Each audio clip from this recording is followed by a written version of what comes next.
కనీసం నీ భార్య కోరిన గిఫ్ట్ కూడా ఇవ్వలేవా? ఛీ!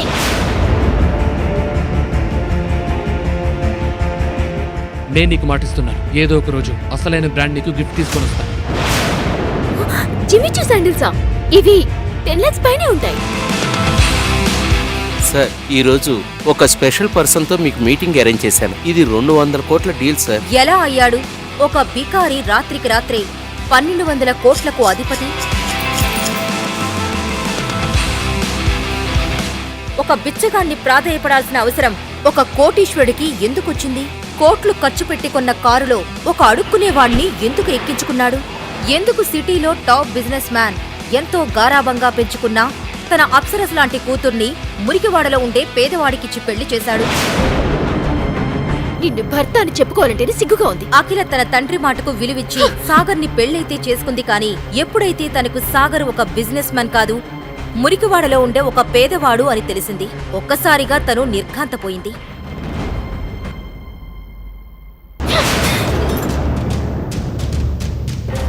ఈ విరిగిపోయిన గాజు ముక్కంత వాల్యూ లేని ఈ బికారిగాడు ఒక పెద్ద బిజినెస్ మ్యాన్ అని అబద్ధం చెప్పి నా పెళ్లి చేశాం. ఎందుకు డాడ్? దానికి బదులు ఒక ఫారెన్ బ్రీడ్ కుక్కను కొనిచ్చినా సరిపోయేది. అట్లీస్ట్ సొసైటీలో ఒక స్టేటస్ అన్న ఉండేది. ఒక కుక్క కన్నా హీనంగా చూస్తుందని, ఆ కుక్కకిచ్చే వాల్యూ కూడా తనకు ఇవ్వట్లేదని, తను ఏం చేసినా చేదరించుకుంటుందని, అసలు తనంటేనే అసహ్యించుకుంటుందని తెలిసినా సాగర్ తన గతం గురించి ఒక్క మాట కూడా చెప్పకుండా ఎందుకు మౌనంగా భరిస్తున్నాడు? సాగర్ ఆ ఇంట్లో ఒక ఇల్లరికపు అల్లుడుగా ఉండిపోయాడు. కానీ అక్కడతను ఒక నౌకర్లా పనిచేస్తున్నాడు. ఆ ఇంట్లో అందరూ అతని మీద అజమాయిషీ చేసేవారు. ఆ ఇంట్లో తనకు సరైన తిండే కాదు, ఉండడానికి ఒక రూమ్ కూడా ఇవ్వలేదు. అప్పుడప్పుడు హాల్లో కార్పెట్ మీద లేదంటే పెట్స్ కోసం ఏర్పాటు చేసిన రూంలో పడుకునేవాడు. అఖిల తన పెళ్లి ఫారిన్లో జరిగిందని తన ఫ్రెండ్స్తో చెప్పింది. తన హస్బెండ్ లండన్లో ఒక పెద్ద బిజినెస్ మ్యాన్ అని చెప్పి కవర్ చేసింది. అఖిల ఫ్రెండ్స్ ఎప్పుడైనా వాళ్ళ హస్బెండ్స్ ఇచ్చిన కాస్ట్లీ గిఫ్ట్స్ చూపించినప్పుడు తన మనసులోనే బాధపడేది. సాగర్, నీ దగ్గర ఇంకా 2 days మాత్రమే టైం ఉంది. ఏమైనా సరే వాలంటైన్స్ డేకి నాకు ఒక కాస్ట్లీ గిఫ్ట్ కావాలి. దాని కాస్ట్ మినిమం 1 lakh అయినా ఉండాలి. తీసుకురాలేకపోయావనుకో ఏదైనా రన్నింగ్ ట్రైన్ కి ఎదురుగా వెళ్ళి చావు. నాకు పట్టిన దరిద్రమైన వదిలిపోతుంది. అఖిల, ఇంత డబ్బు ఎప్పుడు నేను కల్లో కూడా చూడలేదు. నీకోసం ఇంత కాస్ట్లీ గిఫ్ట్ ఎలా తీసుకొని రాగలను అఖిల? అది నువ్వు నన్ను పెళ్లి చేసుకోక ముందు ఆలోచించాల్సింది. ఛీ! అఖిల మాటలకు సాగర్ మనసు చివుక్కుమంది. ఏమీ మాట్లాడలేక అక్కడి నుండి వెళ్లిపోయాడు. 2 రోజుల తర్వాత వ్యాలంటైన్స్ డే రోజు సాగర్ అఖిల దగ్గరకు వచ్చి ఒక గిఫ్ట్ బాక్స్ తన చేతిలో పెట్టాడు. అఖిల ఎంతో అసహనంగా ఆ బాక్స్ ను ఓపెన్ చేసింది. అంతే, ఆ బాక్స్ లో ఉన్న గిఫ్ట్ ని చూసి ఒక్కసారిగా షాక్ అయింది. జిమ్మీ చూ శాండిల్సా? ఇవి 10 lakhs పైనే ఉంటాయి. వీటిని నువ్వెలా తీసుకొచ్చావు? అయ్యో అఖిల, ఒరిజినల్ అనుకుంటున్నావా? అవి డూప్లికేట్. ఇంత అమాయకంగా ఉంటాయేలా అని సాగర్ అనగానే అఖిల ఎంతో డిసప్పాయింటింగ్ గా ఆ శాండిల్స్ ని పక్కన పెట్టేసింది. కానీ వాటి క్వాలిటీ చూసి ఎందుకో సాగర్ మీద కొంచెం అనుమానం వచ్చింది. ఎందుకంటే ఆ శాండిల్స్ చూడడానికి ఒరిజినల్విగానే ఉన్నాయి. తర్వాత రోజు అఖిల ఆ శాండిల్స్ షోరూంకు వెళ్ళింది. వెళ్లగానే అక్కడున్న సేల్స్ గర్ల్ అఖిలని చూసి, మేడం, మీరు అగ్నిహోత్రి సార్ ఫ్రెండా? మిస్టర్ అగ్నిహోత్రి? అతను అగ్నిహోత్రి కంపెనీస్కి వారసుడు కదా. ఇప్పటి వరకు అతన్ని ఎవరు చూడలేదు. పెద్ద పెద్ద వాళ్ళు కూడా అతని అపాయింట్మెంట్ కోసం వెయిట్ చేస్తూ ఉంటారు. అతను ఎలా ఉంటాడో కూడా నాకు తెలీదు. కానీ నువ్వెందుకలా అడిగావు? మేడం, మీ చేతిలో ఉంది కదా ఆ బాక్స్, జిమ్మీ చూ శాండిల్స్. అవి చాలా స్పెషల్ ఎడిషన్ శాండిల్స్. ఇలాంటి కట్టింగ్, డిజైన్, ఆ లోగో ఇవన్నీ డూప్లికేట్ చేయడం ఇంపాసిబుల్. ఇండియాలో ఇది ఒక్క పీస్ మాత్రమే ఉంది. అది నిన్న మిస్టర్ అగ్నిహోత్రి సార్ కొన్నారు. అంటే సాగరేనా ఆ మిస్టర్ అగ్నిహోత్రి? లేక సాగరేమైనా ఆ శాండిల్స్ దొంగతనం చేశాడా? ఈ ప్రశ్నలన్నీ అఖిల మైండ్లో తిరుగుతూ ఉన్నాయి. కానీ ఆమెకు ఇంకా అనుమానమే. సాగర్ మొత్తానికి ఏదో మ్యాజిక్ చేసి ఈ శాండిల్స్ తన కోసం తెచ్చి ఉంటాడు అని.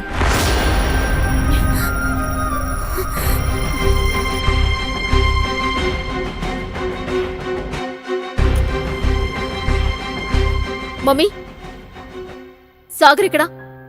ఈ మనిషి అవసరం ఉన్నప్పుడు మాయమైపోతాడు. ఈరోజు నాతో ఆఫీస్కి తీసుకెళ్దాం అనుకున్నాను. ఏం లాభం?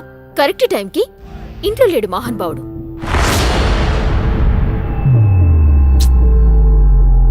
తీసుకెళ్ళావు సాగర్.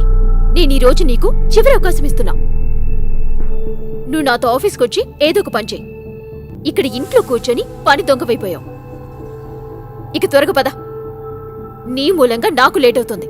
2 minutes అఖిల, ఇప్పుడే వచ్చేస్తాను. పెళ్ళైన 2 సంవత్సరాల్లో అఖిల నన్ను మొదటిసారి తనతో రమ్మంది. తనకు నా మీద ఎంత కోపం ఉన్నా లోపల మాత్రం ప్రేమే. ఈ ఛాన్స్ మిస్ చేసుకోవద్దు. అట్లీస్ట్ తను ఇంప్రెస్ అయ్యేలా వెళ్ళాలి.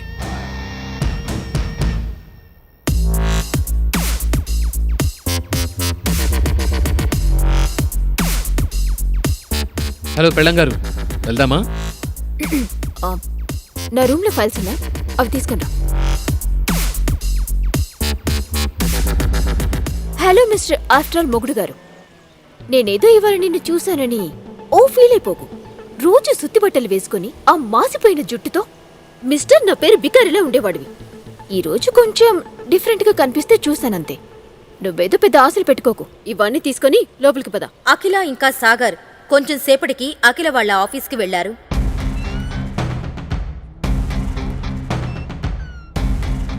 హే princess, how are you? Hey hi రానా.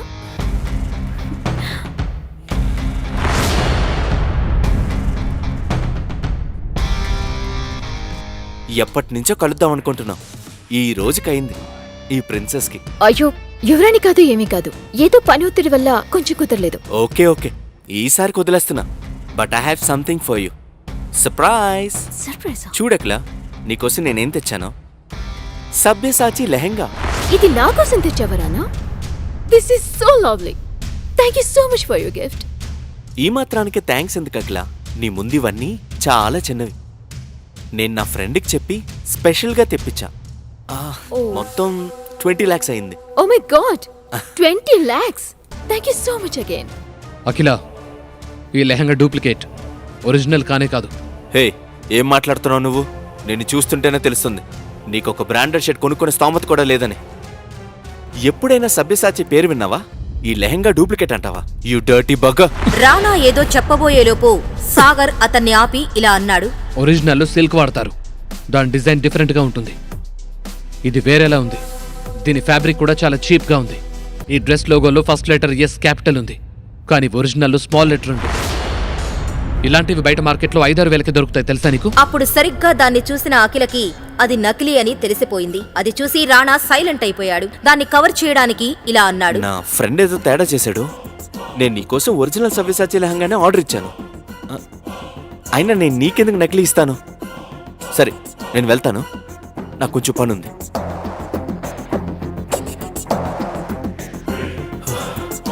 అమ్మో, కొంచెం ఉంటే దొరికిపోయామండి. రానా నా బిజినెస్ పార్ట్నర్, పెద్ద కోటీశ్వరుడు, బిజినెస్ వరల్డ్లోని కింగ్, నా కంపెనీకి ఇన్వెస్టర్ కూడా. సాగర్ ప్రవర్తన మూలంగా రానా ఇన్వెస్ట్ చేయకపోతే ఏంటి పరిస్థితి? సాగర్ మూలంగా నేను ఇన్నేళ్లు నా కష్టాన్ని వృధా కానివ్వను. ఇప్పుడు కంపెనీ కోసం సాగర్ కన్నా రానా ముఖ్యం. సాగర్, ఏ సాగర్, ఏంటి పిచ్చి పనులు? అసలు నా మీద నీకు ఏం హక్కుందని పనికి వాళ్ళ సలహాలు ఇస్తున్నావు? ఎంత ధైర్యం నీకు? ఏదో ఒక్కసారి కొంచెం స్పేస్ ఇచ్చి నాతో ఆఫీస్కి తీసుకొస్తే ఎలాంటి ప్రాబ్లం క్రియేట్ చేశావు? నేను ఇక్కడికి తీసుకొచ్చే తప్పు చేశాను. అఖిల మాటలకు సమాధానం కూడా చెప్పలేదు సాగర్. ఇంతలో కోపంతో రగిలిపోతున్న రానా బయటకు వచ్చి ఆవేశంగా, అరే బికారి, నిన్నరా పిలిచేది? ఆగక్కడ. ఎక్కడికి వెళ్తున్నావు? వినిపించట్లేదా? ఎప్పటి నుంచి పిలుస్తున్నానరా నేను? చెవుడా నీకు? నా ముందే నేను ఇచ్చిన గిఫ్ట్ గురించి అలా మాట్లాడతావా? నీ మొహానికి డూప్లికేట్ గిఫ్ట్ కొనిచ్చే సీన్ కూడా లేదు. ఇంకో విషయం, నీ లెవెల్ ఏంటో నువ్వు తెలుసుకుంటే మంచిది. పని పాటలేని బెకారిగాడివి నువ్వు నాతో గొడవ పడతావా? సాగర్కి అందరి ముందు గొడవపడి దిగచారడం ఇష్టం లేదు. కానీ ఎవరైనా తన మౌనాన్ని అసమర్థతగా తీసుకుంటే మాత్రం సమాధానం చెప్పి తీరాలి కదా. అందుకే అప్పటి వరకు ఆపుకున్న కోపాన్ని మొత్తం ఒకేసారి బయటకు తీశాడు. రాణా ముఖం మీద వేలుని యాటిట్యూడ్తో పాయింట్అవుట్ చేసి చూపిస్తూ, మొదటిది, నీ ముందు నిలబడి చూసావా? తను నా భార్య. తనకు నువ్వెంత దూరంగా ఉంటే నీకంత మంచిది. రెండోది, నీలాంటి వాడి దగ్గర నుంచి ఇలాంటి గిఫ్ట్ తీసుకోవాల్సిన అవసరం అస్సలు లేదు నా భార్యకి. తనకి నేను తీసుకొచ్చిస్తాను. కాబట్టి ఇలాంటి వేషాలు వేయటం ఆపిక. మూడోది, ఒరిజినల్ ఇచ్చే స్తోమత లేనప్పుడు నోరు మూసుకొని ఉండాలి. అర్థమైందా రాజా? ఆఫీస్ నుండి బయటకు వచ్చిన సాగర్కు మనసు ఎంతో తేలికగా అనిపించింది. ఇంతలో ఉన్నట్టుండి సాగర్ మొబైల్ రింగ్ అయింది. సాగర్ ఫోన్ లిఫ్ట్ చేశాడు. నీ కాల్ కోసమే వెయిట్ చేస్తున్నాను. సార్, ఈరోజు ఒక స్పెషల్ పర్సన్తో మీకు మీటింగ్ అరేంజ్ చేశాను. అడ్రస్ మీకు వాట్సాప్ చేశాను సార్. మీరు ఒకసారి కలిస్తే బాగుంటుంది అనుకుంటున్నాను. ఇది 200 కోట్ల డీల్ సార్. మీరు ఆ డీల్ని ఫైనల్ చేసేదాకా మనం ఆ ప్రాజెక్ట్ని తీసుకోలేం సార్. నాకెవరిని కలవడానికి ఎటువంటి ఇబ్బంది లేదు. కానీ మీరు నా 2 కండిషన్స్ ఓకే చెప్తేనే. 1, నాకిప్పటికిప్పుడు సభ్యసాచి లెహంగా కావాలి. దాని కాస్ట్ మినిమం 1 కోటైనా ఉండాలి. 2ది మీకు ఇప్పుడు వాట్సాప్ చేస్తున్నాను. అది కూడా అంతే ముఖ్యమైంది. మర్చిపోకండి, ఈ 2 పనులు వెంటనే జరిగిపోవాలి. గోల్డెన్ పర్ల్ సొసైటీ సిటీలోనే కాదు, ఆ స్టేట్లోని లగ్జోరియస్ సొసైటీస్లో ఒకటి. కానీ సాగర్ ఎవరిని కలవడానికి వెళ్తున్నాడు? దాని గురించి తన దగ్గర ఎటువంటి ఇన్ఫర్మేషన్ లేదు. సాగర్ ఒక లోకల్ ఆటో ఎక్కి వాట్సాప్లో ఉన్న అడ్రస్కి వెళ్ళాడు. ఆ సొసైటీలో సిటీలోనే కాకుండా చుట్టుపక్కల సిటీస్లో ఉన్న ధనవంతులు ఉంటున్నారు. పెద్ద పెద్ద కోటీశ్వరులు అక్కడికి వచ్చి వెళ్తుంటారు. ఆ సొసైటీ లోపలికి ఎంటర్ అవ్వబోతుండగా తన సాదాసీదా బట్టలు, పాత చెప్పులు చూసి సెక్యూరిటీ సాగర్ని గేటు బయట ఆపేశాడు. ఏ ఆగు, ఎక్కడ దూసుకెళ్తున్నావు? నేను లోపలికి వెళ్ళాలి, నాకు మీటింగ్ ఉంది.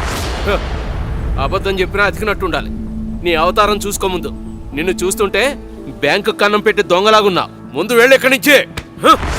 ఇంతలో ఒక కాస్ట్లీ కార్ వచ్చి అక్కడ ఆగింది. సడన్ బ్రేక్ వేయడం మూలంగా అది సరిగ్గా సాగర్ ముందుకి వచ్చి ఆగింది. ఆ కార్ మరెవరిదో కాదు, ఆ golden pearl society owner mister వైభవ్ది. రియల్ ఎస్టేట్ రంగంలో రారాజు అంటారు వైభవ్ని. ఆ స్టేట్లోని పెద్ద పెద్ద బిల్డింగ్స్ అండ్ సొసైటీస్ కి అధినేత. కారులో నుండే అక్కడ జరిగిందంతా చూశాడు వైభవ్. వెంటనే కారు దిగి సెక్యూరిటీ గార్డ్ ని అరవడం మొదలుపెట్టాడు. ఏం జరుగుతుంది ఇక్కడ? అది కూడా నా సొసైటీ గేట్ ముందు. ఇలా అయితే మన సొసైటీ రెప్యుటేషన్ ఏమవుతుంది? చూడండి సార్, ఈ బెకారిగాడు లోపలికి వెళ్ళాలని చూస్తున్నాడు. నేను ఎంత ఆపినా ఆగట్లేదు. సాగర్ సార్, నన్ను క్షమించండి. మిమ్మల్ని అసలు చూడనే లేదు. మీరు వస్తున్నారని తెలిస్తే నేనే వచ్చి రిసీవ్ చేసుకునేవాడిని. అరే వేస్ట్ ఫెలో, అసలు తనెవరో తెలుసా నీకు? నీ వల్ల నాకు పరువు అంతా పోయింది. నిన్నిప్పుడే పనుల నుండి తీసేస్తున్నాను. ఇందులో ఆయన తప్పేం లేదు. ఈ పరిస్థితుల్లో ఎవరైనా నన్ను బికారి అని అనుకుంటారు. కానీ మీరేంటి సార్ ఇలా ఉన్నారు? మిమ్మల్ని చూసి 4 ఏళ్లైంది. అప్పుడేమో వేరేలా ఉండేవారు, ఇప్పుడేమో ఇలా. మిస్టర్ వైభవ్, జరిగిందంతా నేను ఇప్పుడు మీకు చెప్పే పరిస్థితుల్లో లేను. కానీ త్వరలోనే సర్దుకుంటాయి. ప్రస్తుతానికి లోపల నాకు మీటింగ్ ఉంది, మళ్ళీ కలుస్తాను. అలా చెప్పి సాగర్ లోపలికి వెళ్ళాడు. ఓనర్ని అలా ఒక బికారి ముందు వంగి వంగి మాట్లాడడం చూసి సెక్యూరిటీ గార్డ్ కంగారు పడ్డాడు. కోట్లకు పడగలెత్తిన ఈ రారాజు ఈ పేదవాడిని సర్ అని ఎందుకంటున్నాడు? ఒకవేళ సాగర్ అతనికన్నా కోటీశ్వరుడా? ఒకవేళ అయితే ఇలా పేదవాడిగా ఎందుకున్నాడు? గార్డ్ అలా ఆలోచిస్తుండగా సాగర్ మీటింగ్ కోసం సొసైటీలోని క్లబ్ హౌస్ కి వెళ్ళాడు. అక్కడికి వెళ్లగానే తన దృష్టి సూటూబూటూ వేసుకున్న ఒక పెద్ద మనిషి మీదకు వెళ్ళాయి. సాగర్ వెంటనే అక్కడే ఉన్న ప్లాంట్ వెనక్కి వెళ్లి ఎవరికో ఫోన్ చేశాడు. నువ్వు నాకు ముందే ఎందుకు చెప్పలేదు ఇతనితో మీటింగ్ అరేంజ్ చేస్తున్నానని? ఇతనితో వర్క్ చేయలేను. అదెంత పెద్ద డీల్ అయినా సరే నేను చేయలేను. అసలెవరా పెద్ద మనిషి? సాగర్ అతన్ని చూసి ఎందుకు దాక్కున్నాడు? సాగర్ నిజంగా పేదవాడా? ఒకవేళ అయితే అంత పెద్ద డీల్ చేయడానికి ఎందుకు వచ్చాడు? సాగర్ ఒకవేళ కోటీశ్వరుడైతే మరి పనివాడిలా అత్తారింట్లో ఎందుకుంటున్నాడు? సాగర్ గురించిన నిజం అఖిలకి తెలిస్తే ఏం జరగనుంది? అసలు సాగర్ పెళ్లి అఖిలతో ఎందుకు జరిగింది? సాగర్ను కలవడానికి వెళ్తున్నానని తన తండ్రితో చెప్పి బయలుదేరిన వైభవ్ 10 నిమిషాల్లోనే పక్కనే ఉన్న షాప్లో అతని కోసం వెయిట్ చేస్తున్నాడు. మరో 5 నిమిషాల్లోనే అక్కడికి చేరుకున్న సాగర్ నేరుగా వెళ్లి వైభవ్ ఎదురుగా ఉన్న చైర్లో కూర్చుని విషయమేంటో చెప్పు అని డైరెక్ట్గా అడిగాడు. చెప్తాలే కానీ ముందు నువ్వెలా ఉన్నావో అది చెప్పు అని అడిగాడు వైభవ్. పరామర్శలు అవసరం లేదు, పాయింట్కి రండి సీరియస్గా అన్నాడు సాగర్. చూస్తుంటే నీ కోపం ఇంకా పోయినట్టు లేదు. ఓకే, నీ టైం వేస్ట్ చేయను. మాకు నీ నుండి ఒక హెల్ప్ కావాలి.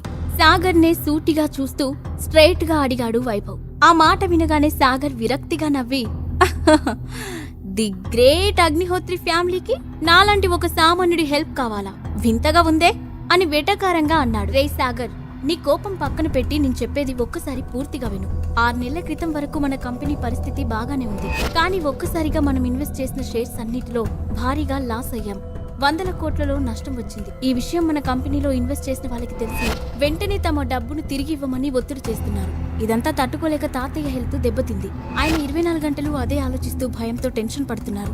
ఆయన చేతుల్లో ఎదిగిన కంపెనీ ఇప్పుడు కళ్ళ ముందే కూలిపోతే ఆయన తట్టుకోలేరు. అందుకే ఇప్పుడు నువ్వు మన కంపెనీలో ఇన్వెస్ట్ చేస్తే పరిస్థితులన్నీ చక్కబడతాయి. ఏమంటావ్ అని ఆశగా సాగర్ కళ్ళలోకి చూస్తూ అడిగాడు వైభవ్. అతను చెప్పింది విన్న సాగర్ కి వాళ్ళు తనను పిలిచింది తనపై ప్రేమతో కాదని తన దగ్గరున్న డబ్బు కోసమని పూర్తిగా అర్థమైంది. అందుకే మానవ సంబంధాలన్నీ కేవలం ఆర్థిక సంబంధాలే అని కార్ల్ మార్క్స్ ఎప్పుడూ చెప్పాడు అని నిరాశగా తనలో తానే అనుకొని వైభవ్ వైపు చూసి ఎంత డబ్బు కావాలి? తన ముందున్న కాఫీని సిప్ చేస్తూ అడిగాడు సాగర్. 800 కోట్లు సింపుల్ గా చెప్పాడు వైభవ్. ఆ మాట వినగానే సాగర్ కి ఒక్కసారిగా పొలమారడంతో కాఫీని తుంపర్లుగా బయటకు ఉమ్మేశాడు. తర్వాత వెంటనే సర్దుకొని అటూ ఇటూ చూసి ఎదురుగా ఉన్న టిష్యూ తీసుకొని తుడుచుకుంటూ ఏంటి బాబాయ్ జోక్ చేస్తున్నావా? అంత డబ్బు నా దగ్గర ఎక్కడుంది అని అడిగాడు. సాగర్, నీకు తాతయ్యపై ఎంత కోపం ఉన్నా ఇలా డబ్బు లేదని చెప్పి తప్పించుకోకు. నువ్వు వసుదా గ్రూప్ లో ఇన్వెస్ట్ చేసిన షేర్స్ పెరిగి నీకు మనీ వచ్చిందని మాకు తెలుసు. ఇప్పుడు నువ్వు హైదరాబాద్ లోనే ది రిచెస్ట్ పర్సన్. నీకు 800 కోట్లు పెద్ద లెక్క కాదు అని అన్నాడు వైభవ్. ఆ మాటకు సాగర్ ఆశ్చర్యపోతూ 800 కోట్లు లెక్క కాదా? అంటే నా అకౌంట్లో ఇంత పెద్ద అమౌంట్ ఉందా? ముందు అర్జెంటుగా బ్యాంకుకు వెళ్లి డీటెయిల్స్ తెలుసుకోవాలి అని తనలో తానే అనుకున్నాడు సాగర్. ఏంటి సాగర్ ఆలోచిస్తున్నావు? ఇది మన ఫ్యామిలీ కంపెనీ అని మర్చిపోకు. దాన్ని నిలబెట్టుకోవాల్సిన బాధ్యత నీకు కూడా ఉంది. ఎమోషనల్ గా సాగర్ ను కన్విన్స్ చేయడానికి చూశాడు వైభవ్. అది విన్న సాగర్ ఈసారి అతని ముఖం మీదే నవ్వుతూ మన కంపెనీయా? 3 ఏళ్ల క్రితమే నాకు ఈ కంపెనీతో గాని ఈ ఇంటితో గాని సంబంధం లేదని చెప్పేశారు కదా, మళ్ళీ ఇంత హఠాత్తుగా అది నా కంపెనీ ఎప్పుడైంది? సారీ బాబాయ్, నేను ఈ పని చేయలేను అని చెప్పి అక్కడి నుండి లేచాడు సాగర్. వైభవ్ వెంటనే సాగర్, నువ్వు ఊరికే ఈ హెల్ప్ చేయాల్సిన పని లేదు. దీనికి బదులుగా మీ పిన్ని పేరు మీదున్న స్వప్నలోక్ ఎంటర్టైన్మెంట్ కంపెనీని నీ పేరు మీద రాస్తాను అని అన్నాడు. ఆ మాట వినగానే సాగర్ అక్కడే ఆగి వైభవ్ వైపు నమ్మలేనట్లుగా చూశాడు.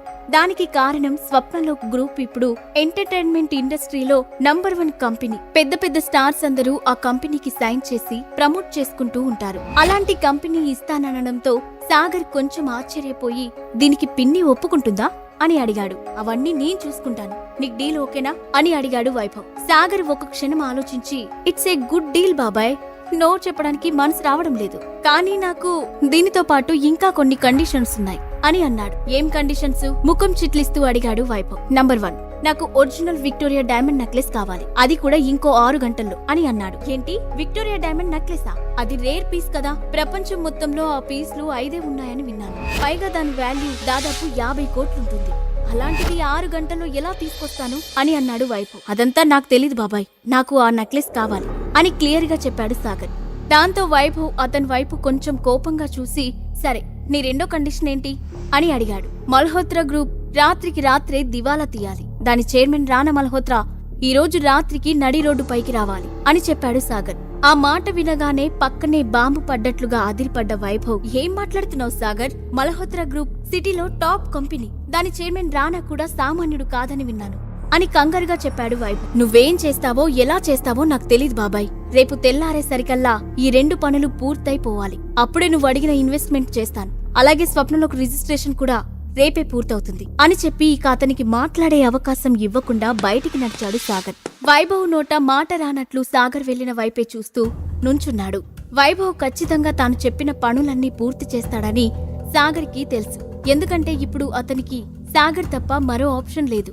దాంతో అతను ఉత్సాహంగా కాఫీ షాప్ నుండి బయటకు వచ్చి ముందు అఖిల కంపెనీకి అవసరమైన 40 కోట్లు ఆమె అకౌంట్ కి ట్రాన్స్ఫర్ చేయాలి. అఖిల హ్యాపీగా ఫీల్ అవుతుంది అని అనుకుంటూ తన మొబైల్ బయటకు తీశాడు. ఇంతలో మెసేజ్ టోన్ టింగ్ అంటూ మోగింది. అది అఖిల దగ్గర నుండి వచ్చిన మెసేజ్ కావడంతో సాగర్ వెంటనే దాన్ని ఓపెన్ చేశాడు. ఈ రోజు ఈవినింగ్ సురేఖ ఆంటీ ఇంట్లో ఫ్యామిలీ ఫంక్షన్ ఉంది, మనం తప్పకుండా వెళ్ళాలి. నీ అకౌంట్లో 30,000 ట్రాన్స్ఫర్ చేస్తున్నాను.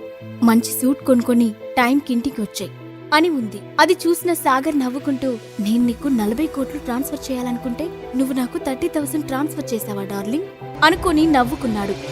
అఖిల సొల్యూషన్స్ మీటింగ్ హాల్లో సాగర్ కి అమౌంట్ ట్రాన్స్ఫర్ చేసిన అఖిల తన మొబైల్ పక్కన పెట్టి అప్పుడే లోపలికి వచ్చిన రానాను మర్యాదగా ఇన్వైట్ చేస్తూ please take your seat mister రానా అని అంది. రానా నవ్వుతూ వెళ్లి చైర్లో కూర్చున్నాడు. వెంటనే అఖిల లేచి తాను చేస్తున్న ప్రాజెక్టు గురించి అతనికి ఎక్స్ప్లెయిన్ చేస్తూ పవర్ పాయింట్ ప్రజెంటేషన్ ఇవ్వడం మొదలుపెట్టింది. ఫార్మల్ సూట్లో ఉన్న అఖిల అందాలను వెనుక నుండే ఆస్వాదిస్తున్న రానా ఆమె చెప్పే ప్రాజెక్టు కన్నా ఆమె బాడీ మెజర్మెంట్స్ పై ఎక్కువ దృష్టి పెట్టాడు. 10 నిమిషాల్లో ప్రజెంటేషన్ పూర్తి చేసిన అఖిల చైర్లో కూర్చొని, well mister Rana, that's my project. Last time ఈ ప్రాజెక్ట్లో కొన్ని ఎర్రర్స్ వచ్చిన మాట నిజం. బట్ మేము వాటిని కరెక్ట్ చేసి ప్రొడక్షన్ రీస్టార్ట్ చేస్తున్నాం. ఈసారి ప్రాజెక్టు తప్పకుండా సక్సెస్ అవుతుందని నమ్మకం మాకుంది. మీరేమంటారు అని అడిగింది. Of course Akhila, me project నాకు బాగా నచ్చింది. Very impressive. నేను తప్పకుండా ఇందులో ఇన్వెస్ట్ చేస్తాను అని వెంటనే చెప్పాడు రానా. Thank you mister Rana, thank you so much అని ఎగ్జైటింగ్ గా చెప్పింది అఖిల. రానా ఇందులో మనీ ఇన్వెస్ట్ చేస్తే ఆ ఫండ్స్ తో ముందు ప్రాబ్లం నుండి బయటపడొచ్చు అని మనసులోనే లెక్కలు వేసుకుంది. అయితే మనిద్దరం ఇక నుండి కలిసి బిజినెస్ చేయబోతున్నాం కాబట్టి మనం ఈ మూమెంట్ ని సెలబ్రేట్ చేసుకోవాలి అఖిల. సో ఈ రోజు నేను ఇవ్వబోతున్న పార్టీకి నువ్వు తప్పకుండా రావాలి నవ్వుతూ అడిగాడు రానా. అది వినగానే అఖిల ముఖం సీరియస్ గా మారిపోయింది. అతని ఉద్దేశం ఆమెకు పూర్తిగా అర్థమవుతూనే ఉంది. అయినా కోపాన్ని కంట్రోల్ చేసుకుని, సారీ రానా, ఈ రోజు నాకు ఫ్యామిలీ ఫంక్షన్ ఉంది, రావడం కుదరదు అని నిర్మోహమాటంగా చెప్పింది. ఆ మాటకు రానా ముఖం ఒక్కసారిగా కోపంగా మారిపోయింది. అయినా వెంటనే నవ్వుతూ, ఇట్స్ ఓకే అఖిల, ఇవాళ కాకపోతే రేపు పార్టీ చేసుకుందాం. ఆ తర్వాతే డీల్ ఫైనల్ చేసి అగ్రిమెంట్ పై సైన్ చేద్దాం. No problem, take your own time అని ఆమె కళ్ళలోకి చూస్తూ చెప్పాడు. అతను ఇండైరెక్ట్ గా పార్టీకి వస్తేనే డీల్ ఫైనల్ చేస్తానని చెప్తున్నాడని అర్థం చేసుకుంది అఖిల. దాంతో ఆమె కోపంగా పిడికిలి బిగించడం తప్ప ఏం చేయలేకపోయింది. ఇప్పుడు పార్టీకి ఒప్పుకోకపోతే చేతిదాకా వచ్చిన అవకాశం చేజారిపోతుంది. ఒప్పుకుంటే వీడు వేసే కోతి వేషాలు భరించాలి. ఇప్పుడేం చేయాలి అని ఆలోచిస్తూ ఉంది అఖిల. ఇంతలో ఆమె ఫోన్లో మెసేజ్ టోన్ రావడంతో స్క్రీన్ వైపు చూసింది. బ్యాంక్ నుండి వచ్చిన ఏదో నోటిఫికేషన్ డిస్ప్లే అవడంతో వెంటనే దాన్ని ఓపెన్ చేసింది అఖిల. అందులో ఆమె అకౌంట్లో 40 కోట్లు క్రెడిట్ అయినట్లు ఉండటంతో ఆమె ఒక్కసారిగా షాక్ అయింది. అంతలోనే పెదాలపై సంతోషంతో చిరునవ్వు కూడా వచ్చింది. కానీ ఆ అమౌంట్ ఎవరు ట్రాన్స్ఫర్ చేశారు అనే అనుమానం కూడా రావడంతో వెంటనే కళ్ళెత్తి రానా వైపు చూసింది. రానా ముఖంలో ఆమె ఎందుకు నవ్వుతుందో అర్థం కాని అయోమయం కనిపించింది. ఇంతలో ఆమె ఫోన్పై మరో మెసేజ్ ప్రత్యక్షమైంది. ఈసారి అది సాగర్ నుండి వచ్చిన మెసేజ్. అఖిల, నీ అకౌంట్లోకి 40 crores ట్రాన్స్ఫర్ అయ్యాయి. ఎక్కడివి ఏంటి అని ప్రశ్నలు అడగద్దు.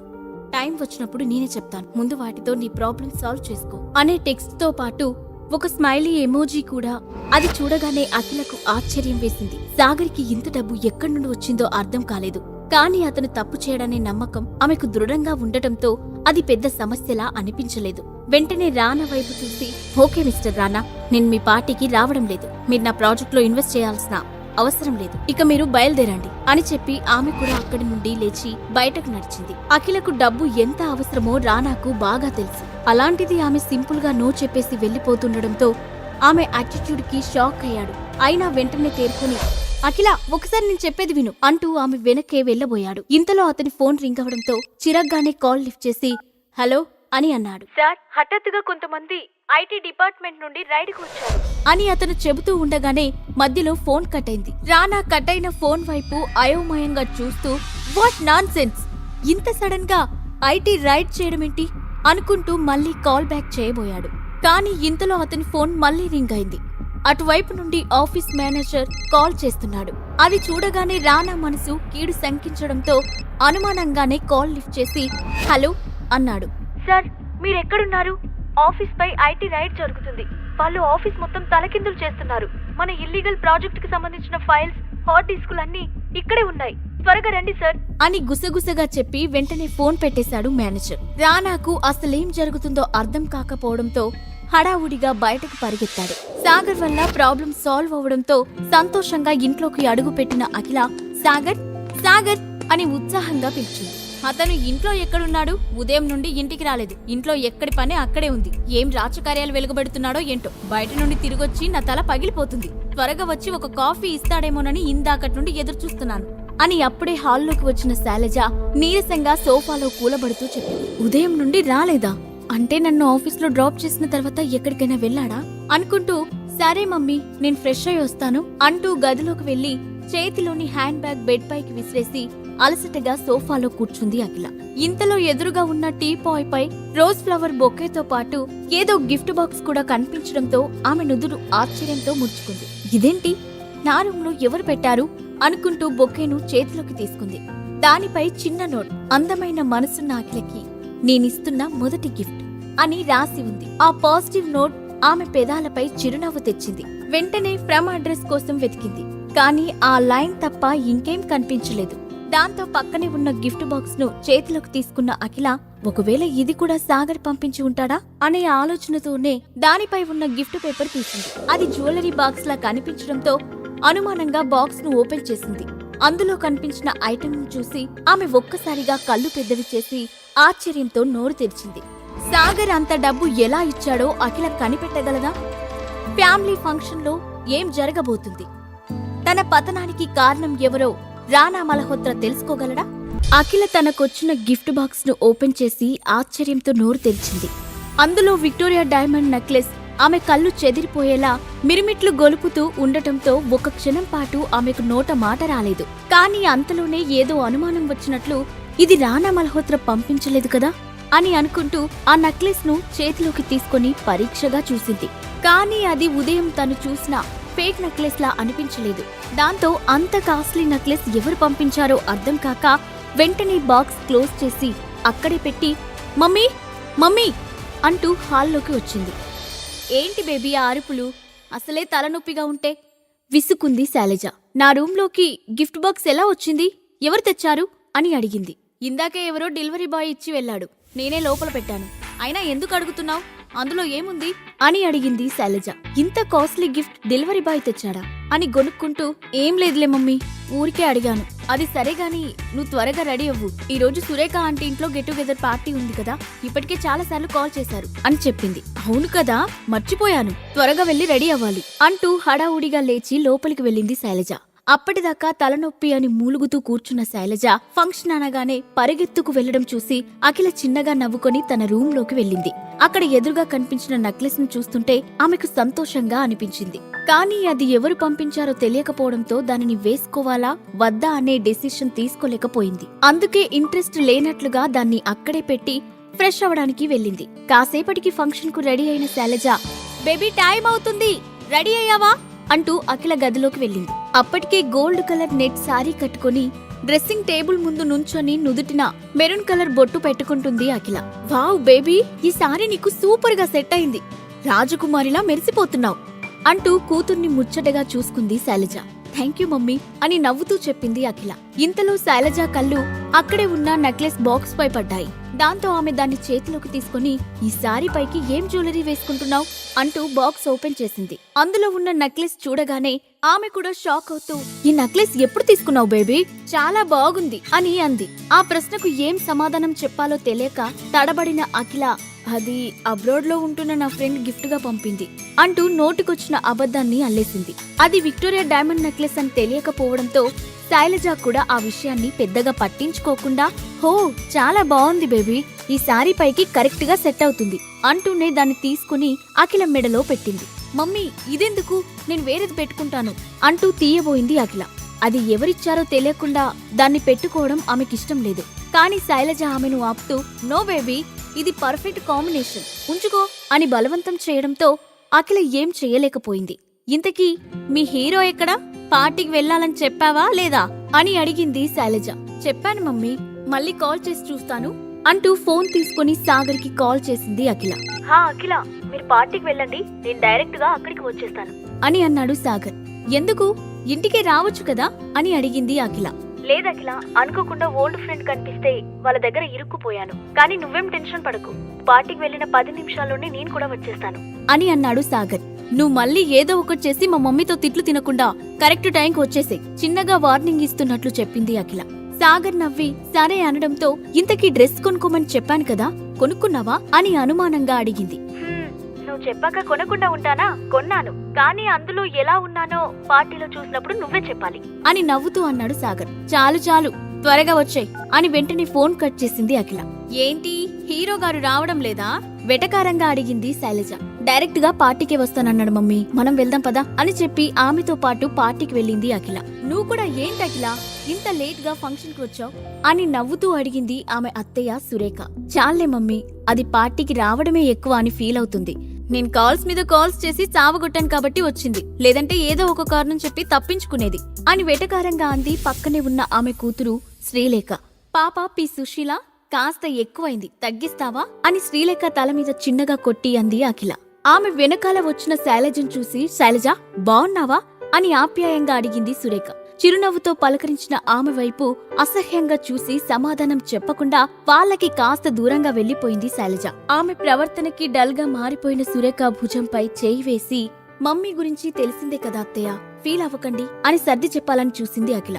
నేను చేసిన తప్పుకి ఇలా జరగాల్సిందే అఖిల అని గతంలో తను చేసిన తప్పు తలుచుకుంటూ బాధ దిగమింగుకుంది సురేఖ. పార్టీలో శైలజ తన ఏజ్ వాళ్లతో మింగిలవగా అఖిల తన కజిన్స్ తో మాట్లాడుతూ ఉంది. ఇంతలో అక్కడికి వచ్చాడు స్వరూప్. అతను అఖిల కజిన్, ముక్తాదేవికి గారాల మనవడు. చిన్నతనంలోనే సొంతంగా ఒక కంపెనీ స్టార్ట్ చేసి మంచి పేరు ప్రఖ్యాతలు తెచ్చుకున్నాడు స్వరూప్. అందుకే ఆ ఫ్యామిలీలో అందరికన్నా ముక్తాదేవి అతని మాటకే ఎక్కువ విలువ ఇస్తుంది. ఆ ధైర్యంతోనే అతను అందరితో పొగరుగా బిహేవ్ చేస్తూ ఉంటాడు. వచ్చి రాగానే అఖిలను చూసిన అతడు, హే అఖిల, ఎలా ఉన్నావ్? నీ యూజ్లెస్ హస్బెండ్ ను తీసుకురాలేదా అని హేళనగా అడిగాడు. ఆ మాటకు ఒళ్ళు మండిన అఖిల వెంటనే అతన్ని ముఖం పగిలేలా కొట్టాలనుకుంది. కాని కోపాన్ని కంట్రోల్ చేసుకుంటూ సైలెంట్ గా ఉండిపోయింది. అడిగేది నిన్నే అఖిల, ఎలా ఉన్నావు అని కూలింగ్ గ్లాసెస్ స్టైల్ గా తీస్తూ మళ్ళీ అడిగాడు స్వరూప్. ఫైన్ అని అఖిల ముక్తసరిగా సమాధానం చెప్పేసరికి స్వరూప్ ఈగో హట్ అయింది. ఆమె వైపు కన్నింగ్ గా చూస్తూ, అయినా సాగర్ ని పెళ్లి చేసుకున్న తర్వాత సంతోషంగా ఎలా ఉంటావులే అని హేళన చేస్తున్నట్లుగా అన్నాడు స్వరూప్. ఇలాంటి అవమానాలకు భయపడే అఖిల ఈ ఫంక్షన్ కి రాకూడదనుకుంది. కానీ ప్రతి 3 నెలలకు ఒకసారి జరిగే ఫ్యామిలీ గెట్ టుగెదర్ ఫంక్షన్స్ కి రాకపోతే వాళ్ళ నానమ్మ ఊరుకోదు.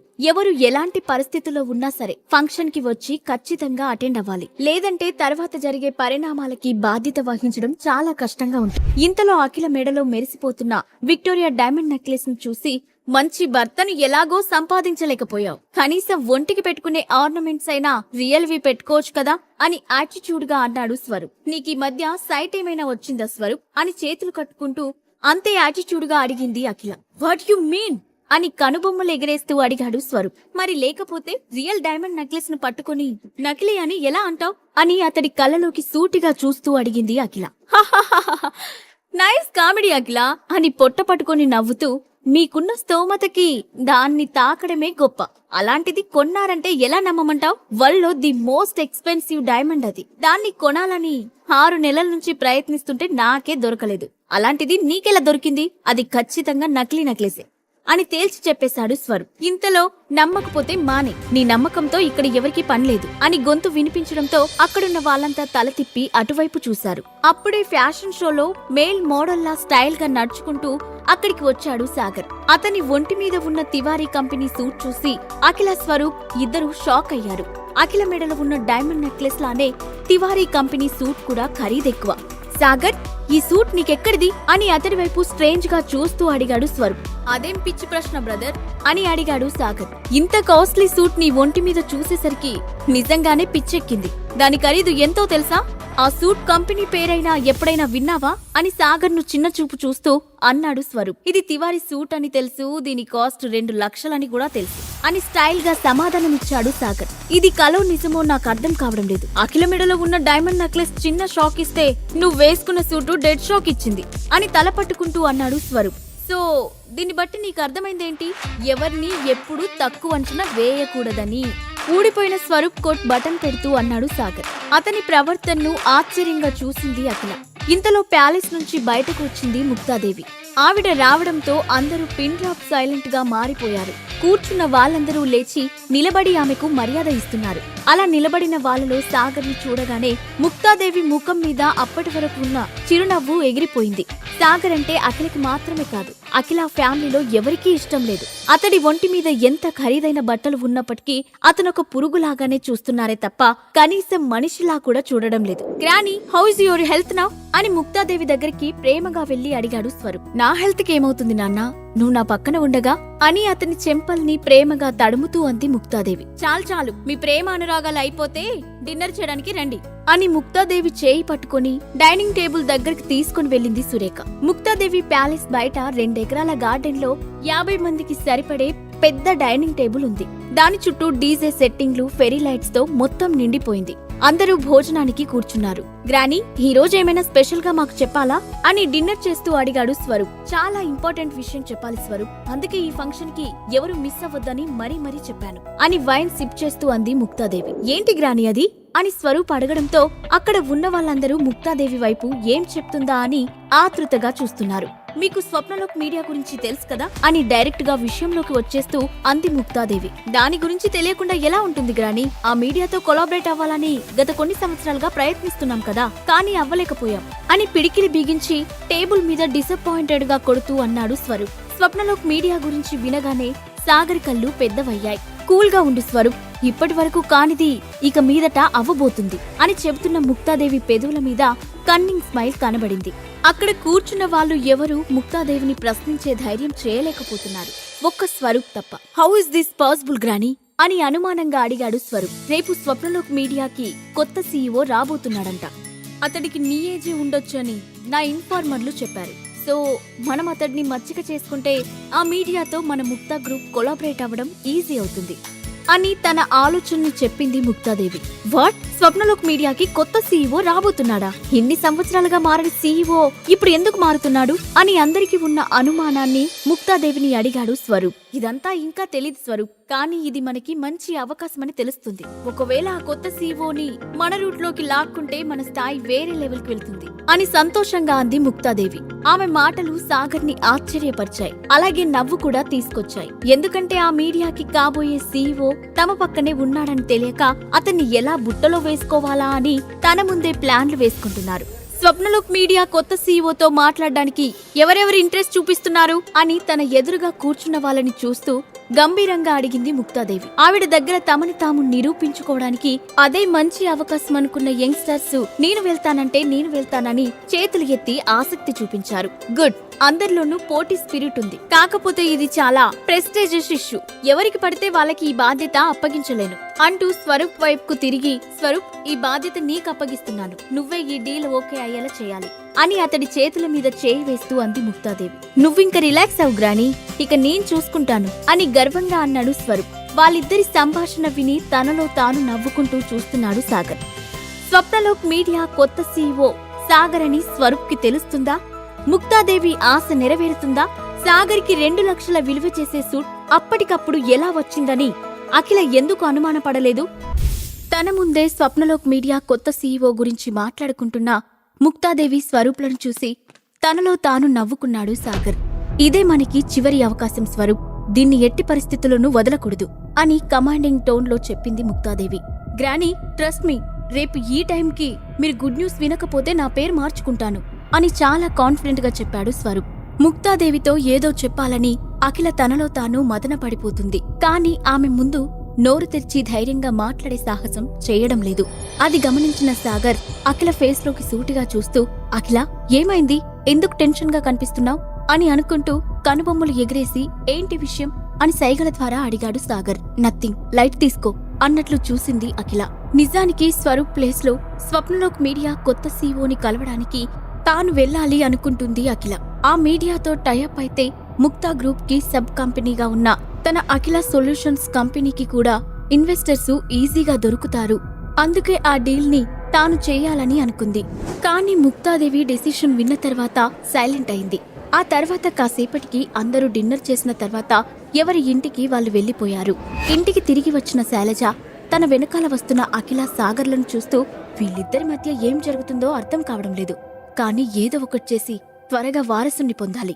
దీని గురించి అఖిల నాన్నగారికి నేను సమాధానం చెప్పలేకపోతున్నాను. ఆయన అబ్రాడ్లో ఉండడం వల్ల వీళ్ళ మధ్య రిలేషన్ సరిగ్గా ఉందని అనుకుంటున్నారు. నేను కూడా నిజం చెప్పలేకపోతున్నాను. ఒకసారి సాగర్తో ఈ విషయం గురించి మాట్లాడాలి. నేను మాట్లాడటం కన్నా అతని పేరెంట్స్తో మాట్లాడించడం మంచిది.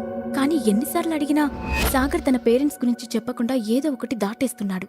అసలు అతని ఫ్యామిలీ పేరెంట్స్ ఎవరో తెలియకుండానే నా భర్త అబ్బాయి మంచివాడని ఈ పెళ్లి చేశాడు. అసలు ఈ సాగర్ ఫ్యామిలీ బ్యాక్గ్రౌండ్ ఏంటో తెలియడం లేదు అని అనుకుంటూనే లోపలికి వచ్చింది. ఎందుకు టెన్షన్ పడుతున్నావు అఖిల? సాగర్ అన్న మాటల గురించి ఆలోచిస్తూ తన గదికి వెళ్లిపోయింది అఖిల. 2 నిమిషాల తర్వాత సాగర్ గది దగ్గరికి వెళ్లిన శైలజ అతన్ని పిలిచి, సాగర్, మీ మామయ్య గారు మీ ఇద్దరికి పుట్టబోయే బిడ్డ కోసం ఎదురు చూస్తున్నారు. పెళ్ళై 2 ఏళ్లైనా పిల్లలు ఎందుకు లేరని మీ ఇద్దరికి ఒకసారి టెస్ట్ చేయించమని అన్నారు. నిజానికి మీ ఇద్దరి మధ్య ఎలాంటి రిలేషన్ లేదని నాకు తెలుసు. కాబట్టి కనీసం టెస్ట్ ట్యూబ్ బేబీ కోసమైనా ట్రై చేయడం మంచిది. ఒకసారి మీ పేరెంట్స్ ను కూడా పిలిపించు, దీని గురించి మాట్లాడాలి అని చెప్పి అతని సమాధానం కూడా వినకుండానే వెళ్లిపోయింది. శైలజ అంత సడన్ గా పిల్లల గురించి మాట్లాడటంతో సాగర్ విచిత్రంగా చూసి, ఈ అత్తయ్య ఎప్పుడు ఏం మాట్లాడుతుందో అర్థం కాదు, అయినా ఈ పని కోసం నా పేరెంట్స్ ని పిలిపించాలా అనుకొని ఆ విషయం గురించి పెద్దగా పట్టించుకోకుండా డోర్ క్లోజ్ చేస్తున్నాడు. తెల్లారింది. అఖిల త్వరగా రెడీ అయి ఆఫీస్కి వెళ్లిపోయింది. నైట్ కాస్త లేట్ అవడంతో సాగర్ కాస్త ఆలస్యంగా లేచాడు. శైలజ కూడా నిద్ర లేవకపోవడంతో సాగర్ బ్రతికిపోయాడు. లేదంటే ఇంట్లో పని చేయకుండా నిద్రపోతున్నావంటూ చంపుకు తినేది. నిద్రలేచి కిచెన్లోకి వెళ్లిన సాగర్ పని చేసుకుంటూ ఉండగా అతని మొబైల్ రింగ్ అయింది. చెప్పండి బాబాయ్, ఏంటి విషయం అని కాల్ లిఫ్ట్ చేసి అడిగాడు సాగర్. నువ్వు చెప్పిన కండిషన్స్ అన్ని పూర్తి చేశాను. ఇక నువ్వు మనీ ఇన్వెస్ట్ చేయడం స్వప్నలు కంపెనీని నీ పేరు మీద రిజిస్టర్ చేయడమే మిగిలిపోయింది. అది ఈ రోజే జరిగితే మంచిది అని అన్నాడు. తప్పకుండా బాబాయ్, నేను ఇంకో గంటలో వస్తాను, మీరు ఏర్పాట్లు చేసుకోండి అని చెప్పాడు సాగర్. సరే, నేను ఫార్మాలిటీస్ అన్ని పూర్తి చేసి డాక్యుమెంట్స్ తెస్తాను, నువ్వు సైన్ చేస్తే చాలు అని అన్నాడు వైభవ్. మీ ఇష్టం బాబాయ్ అని చెప్పి ఫోన్ పెట్టేశాడు సాగర్. ఆ తర్వాత ఇంట్లో పనులన్నీ పూర్తి చేసుకుని బయటకు వచ్చిన సాగర్ మళ్ళీ కాఫీ కేఫ్లో వైభవ్ను కలుసుకున్నాడు. ఒకసారి డాక్యుమెంట్స్ చెక్ చేసుకుని సైన్ చేయి అన్నాడు వైభవ్. ఆల్రెడీ పీడీఎఫ్ పంపించావు కదా, నేను లాయర్కి పంపించాను, నో ఇష్యూస్. ఒకవేళ మీరు ఇష్యూ క్రియేట్ చేసినా ఎలా సాల్వ్ చేసుకోవాలో నాకు తెలుసు అని నవ్వుతూనే చెప్పి పేపర్స్ పై సంతకాలు పెట్టడం మొదలుపెట్టాడు సాగర్. అతని మాటలు విని తమపై నమ్మకం లేదని అర్థం చేసుకున్న వైభవ్, నువ్వు బాగా మారిపోయావు సాగర్, ఇంతకుముందు ఇలా ఉండేవాడివి కాదు అని అన్నాడు. సాగర్ తలెత్తకుండానే చిన్నగా నవ్వి, ఎప్పుడూ ఒకేలా ఉండటానికి నేను రాయని కాదు కదా బాబాయ్, మనిషిని. అయినా నిజం చెప్పాలంటే నేను మారలేదు, నా చుట్టూ ఉన్న పరిస్థితులు నన్ను మార్చేశాయి అని చెప్పి పెన్ క్లోజ్ చేసి డాక్యుమెంట్ కాపీని వైభవ్ ముందుకు జరిపాడు. 3 ఏళ్ల క్రితం జరిగిన సంఘటనలను దృష్టిలో పెట్టుకునే సాగర్ అలా మాట్లాడుతున్నాడని అర్థం చేసుకున్న వైభవ్ ఇక దాని గురించి పొడిగించకుండా, సరే సాగర్, కానీ ఒకటి గుర్తుపెట్టుకో, నేను నీకు ఎప్పుడూ బాబాయినే, మనం ఎప్పటికీ ఒక ఫ్యామిలీనే అని అన్నాడు. ఆ మాటకు సాగర్ విరక్తిగా నవ్వి, ఈ మాటలన్నీ వద్దులే బాబాయ్, నేను మనీ ఇన్వెస్ట్ చేశాను, మీరు స్వప్నలోకి రాసిచ్చారు, అంతే, ఈ రోజు నుండి నేను స్వప్నలోక్ను టేక్ ఓవర్ చేస్తాను అని చెప్పాడు. ఆ మాటకు వైభవ్ నిట్టూర్చి, సరే, నీకు స్వప్నలోక్లో ఏ ప్రాబ్లం వచ్చినా ఏ అవసరం వచ్చినా వెంటనే కాల్ చేయి, అలాగే నీకు పర్సనల్ అసిస్టెంట్గా జాస్మిన్ అనే అమ్మాయిని ఏర్పాటు చేశాను, నువ్వు ఆఫీస్లో ఏం చేయాలో ఏం చేయకూడదో ఆమె అన్ని వివరంగా చెప్తుంది అన్నాడు వైభవ్. ఓకే, థ్యాంక్ యూ అని చెప్పి అక్కడి నుండి బయటకు వచ్చిన సాగర్ తన బండి మీదే డైరెక్ట్గా ఆఫీస్కి బయలుదేరాడు. వైభవ్ డాక్యుమెంట్స్ను ఒకసారి తృప్తిగా చూసుకుని పని పూర్తయిందని ముందు నాన్నకు చెప్పాలి అనుకుంటూ అక్కడి నుండి వెళ్లిపోయాడు. అరగంట తర్వాత Sagar scooter Swapnalok media main gate దగ్గర ఆగింది. ఆ ఆఫీస్ బిల్డింగ్ 5 అంతస్తుల్లో ఉంది. చుట్టుపక్కల ఉన్న బిల్డింగ్స్ అన్నీ దాని ముందు చాలా చిన్నగా కనిపిస్తున్నాయి. ఆఫీస్ బయట మార్కెట్లో ఉన్న అన్ని ఎక్స్పెన్సివ్ కార్లు ఉన్నాయి. అవి స్వప్నలోక్ మీడియాతో కొలాబరేట్ అయిన ఫేమస్ సెలబ్రిటీస్ కి సంబంధించినవి. వాటన్నింటినీ వింతగా చూస్తూ తన డొక్కు స్కూటర్ వైపు చూశాడు సాగర్. బ్రాండెడ్ బట్టలు వేసుకోలేదనో కాస్ట్లీ వెహికల్లో రాలేదనో సాగర్ ఫీల్ అయ్యే టైపు కాదు. అందుకే తన డొక్కు స్కూటర్ కి ముద్దిచ్చి, థ్యాంక్స్ రా అబ్బాయి, త్వరగా తీసుకొచ్చావు అని అంటూ ఉండగా రెడ్ కలర్ ఫెరారీ కార్ వేగంగా వచ్చి సాగర్ స్కూటర్ ని ఢీకొట్టింది. డ్రైవర్ సడన్ బ్రేక్ వేయడంతో పెద్దగా డ్యామేజ్ ఏమీ జరగలేదు. యూ ఈడియట్, కళ్ళు కనిపించడం లేదా అని బయటకు వచ్చి పొగరుగా అడిగింది రేష్మ. ఆమెను చూసి ఒక్కసారిగా షాక్ అయిన సాగర్, రేష్మా, నువ్వేంటిక్కడా అని పైకి లేస్తూ అడిగాడు. హే, నా పేరెలా తెలుసు అని ఆశ్చర్యంగా అడిగింది రేష్మ. రేష్మా, నన్ను గుర్తుపట్టలేదా? మీ క్లాస్మేట్ సాగర్ని అని గుర్తు చేస్తున్నట్లుగా అన్నాడు సాగర్. అప్పుడు రేష్మ అతన్ని తేరిపారా చూసి, హో, నీ పేరు సాగర్ కదా, గుర్తుకొచ్చింది అని యాటిట్యూడ్గా సమాధానమిచ్చి, అయినా నువ్వేంటి దారికడ్డంగా ఈ డొక్కు స్కూటర్ వేసుకుని తిరుగుతున్నావు? అసలు నీలాంటి వాళ్ళని లోపలికెలా రానిచ్చారు అని అతడిని కింది నుంచి పై వరకు చూస్తూ అడిగింది. ఆ మాటల్లోనే ఆమెకి ఎంత పొగరు ఉందో కనిపిస్తుంది. ఇంతలో ఆమె కార్ డ్రైవర్ కిందకు దిగి కార్ కి స్క్రాచెస్ చూసి, మేడం, కార్ కి స్క్రాచెస్ పడ్డాయి అని రిపేర్ ఖర్చు గురించి భయపడుతూ అన్నాడు. అది చూసి రేష్మ ఆవేశంగా సాగర్ వైపు చూసి, ఛీ, నీ డొక్కు స్కూటర్ వల్ల ₹1 కోటి నా కార్ పాడైంది అని సాగర్ మీద అరిచింది. ఇంతలో ఆ అరుపులు విని ఏంటిక్కడ గొడవ అని అంటూ వాళ్ళ దగ్గరికి వచ్చాడు అసిస్టెంట్ మేనేజర్ విక్రమ్. చూడండి విక్రమ్, వీడేం చేశాడో, అస్సలు ఇలాంటి వాళ్ళని లోపలికెందుకు రాణిస్తున్నారు అని కోపంగా అడిగింది రేష్మ. హాయ్ రేష్మ గారు, మీరు రీసెంట్ గా స్వప్నలోక్ మీడియాలో కాంట్రాక్ట్ సైన్ చేశారు కదా అని ఆమెను పలకరిస్తూనే ఇన్ఫర్మేషన్ అడిగాడు విక్రమ్. మీ మీడియాలో కాంట్రాక్ట్ కి సైన్ చేసిన వాళ్ళందరికీ మీరు ఇలానే వెల్కమ్ చెప్తారా? మీరు త్వరగా వాడి మీద యాక్షన్ తీసుకోకపోతే విషయం చాలా సీరియస్ అవుతుంది, ముందే చెప్తున్నా అని వార్నింగ్ టోన్లో చెప్పింది రేష్మ. మీరు కొంచెం కూల్ అవ్వండి రేష్మ గారు అని చెప్పిన విక్రమ్ పక్కనే ఉన్న సాగర్ వైపు తిరిగి, రేయ్ ఎవడ్రా నువ్వు అన్నాడు. అదే సమయంలో అతడి చేతిలో ఉన్న స్కూటర్ని అతడి వాలకాన్ని చూసి, నిన్న మా సెక్యూరిటీ గార్డ్ మానేశాడు, కొంపదీసి వాడి ప్లేస్లో వచ్చిన కొత్త సెక్యూరిటీ గార్డ్వా నువ్వు అని కోపంగా అడిగాడు విక్రమ్. సాగర్ వాళ్లకు ఎటువంటి సమాధానం చెప్పకుండా సైలెంట్ గా నుంచున్నాడు. వాళ్ళిద్దరికీ బుద్ధి చెప్పడానికి కరెక్ట్ టైం కోసం ఎదురు చూస్తున్నాడు. చెప్పరా, అడుగుతుంటే సమాధానం చెప్పకుండా దొంగకోళ్లు పట్టేవాడిలా అలా చూస్తావేంటి అని తన స్లీవ్స్ ని వెనక్కి మడుస్తూ అడిగాడు విక్రమ్. వాడి వాలకాన్ని చూస్తుంటే అర్థం కావడం లేదా? సెక్యూరిటీ గార్డ్ అని. వెంటనే అతన్ని ఉద్యోగం నుంచి తీసేయ్, లేదంటే నేనిక్కడి నుంచి వెళ్ళిపోతాను అని కోపంతో ఊగిపోతూ అంది రేష్మ. సాగర్ తన క్లాస్మేట్ అని తెలిసినా కూడా ఆమె యాటిట్యూడ్ లో కొంచెం కూడా మార్పు లేదు. పైగా అతన్ని మరింత అసహ్యంగా చూసింది రేష్మ. యు ఆర్ ఫైర్డ్, వెంటనే ఇక్కడి నుంచి వెళ్ళిపో, లేదంటే పోలీసుల్ని పిలవాల్సి వస్తుంది అని సీరియస్ గా అన్నాడు విక్రమ్. వాట్? నీకు నన్ను ఫైర్ చేసే రైట్ ఉందా? నువ్వు జస్ట్ అసిస్టెంట్ మాత్రమే, నీకు మందలించే రైట్ ఉందేమో కానీ ఉద్యోగం నుంచి తీసేసే రైట్ లేదు అని పొగరుగా సమాధానమిచ్చాడు సాగర్. చూసావా వాడి పొగరు అని రేష్మ పళ్ళు కొరుకుతూ అంది. ఇంతలో వాళ్ళ అరుపులు విని, అసలిక్కడేం జరుగుతుంది అంటూ రిసెప్షన్ నుంచి ఒక మిడిల్ ఏజ్డ్ ఉమెన్ బయటకు వస్తూ అంది. ఆమె పేరు శిల్ప. స్వప్నలోక్ మీడియాలో పబ్లిసిటీ డిపార్ట్మెంట్ కి జనరల్ మేనేజర్. అంతేకాకుండా రేష్మకి ఆంటీ కూడా. ఆవిడ రికమెండేషన్ తోనే రేష్మ ఆ మీడియాలో అడుగుపెట్టింది. ఆంటీ మీరే చూడండి, వీడేం చేశాడో అని తన కార్కి పడ్డ స్క్రాచెస్ ని చూపిస్తూ అంది రేష్మ.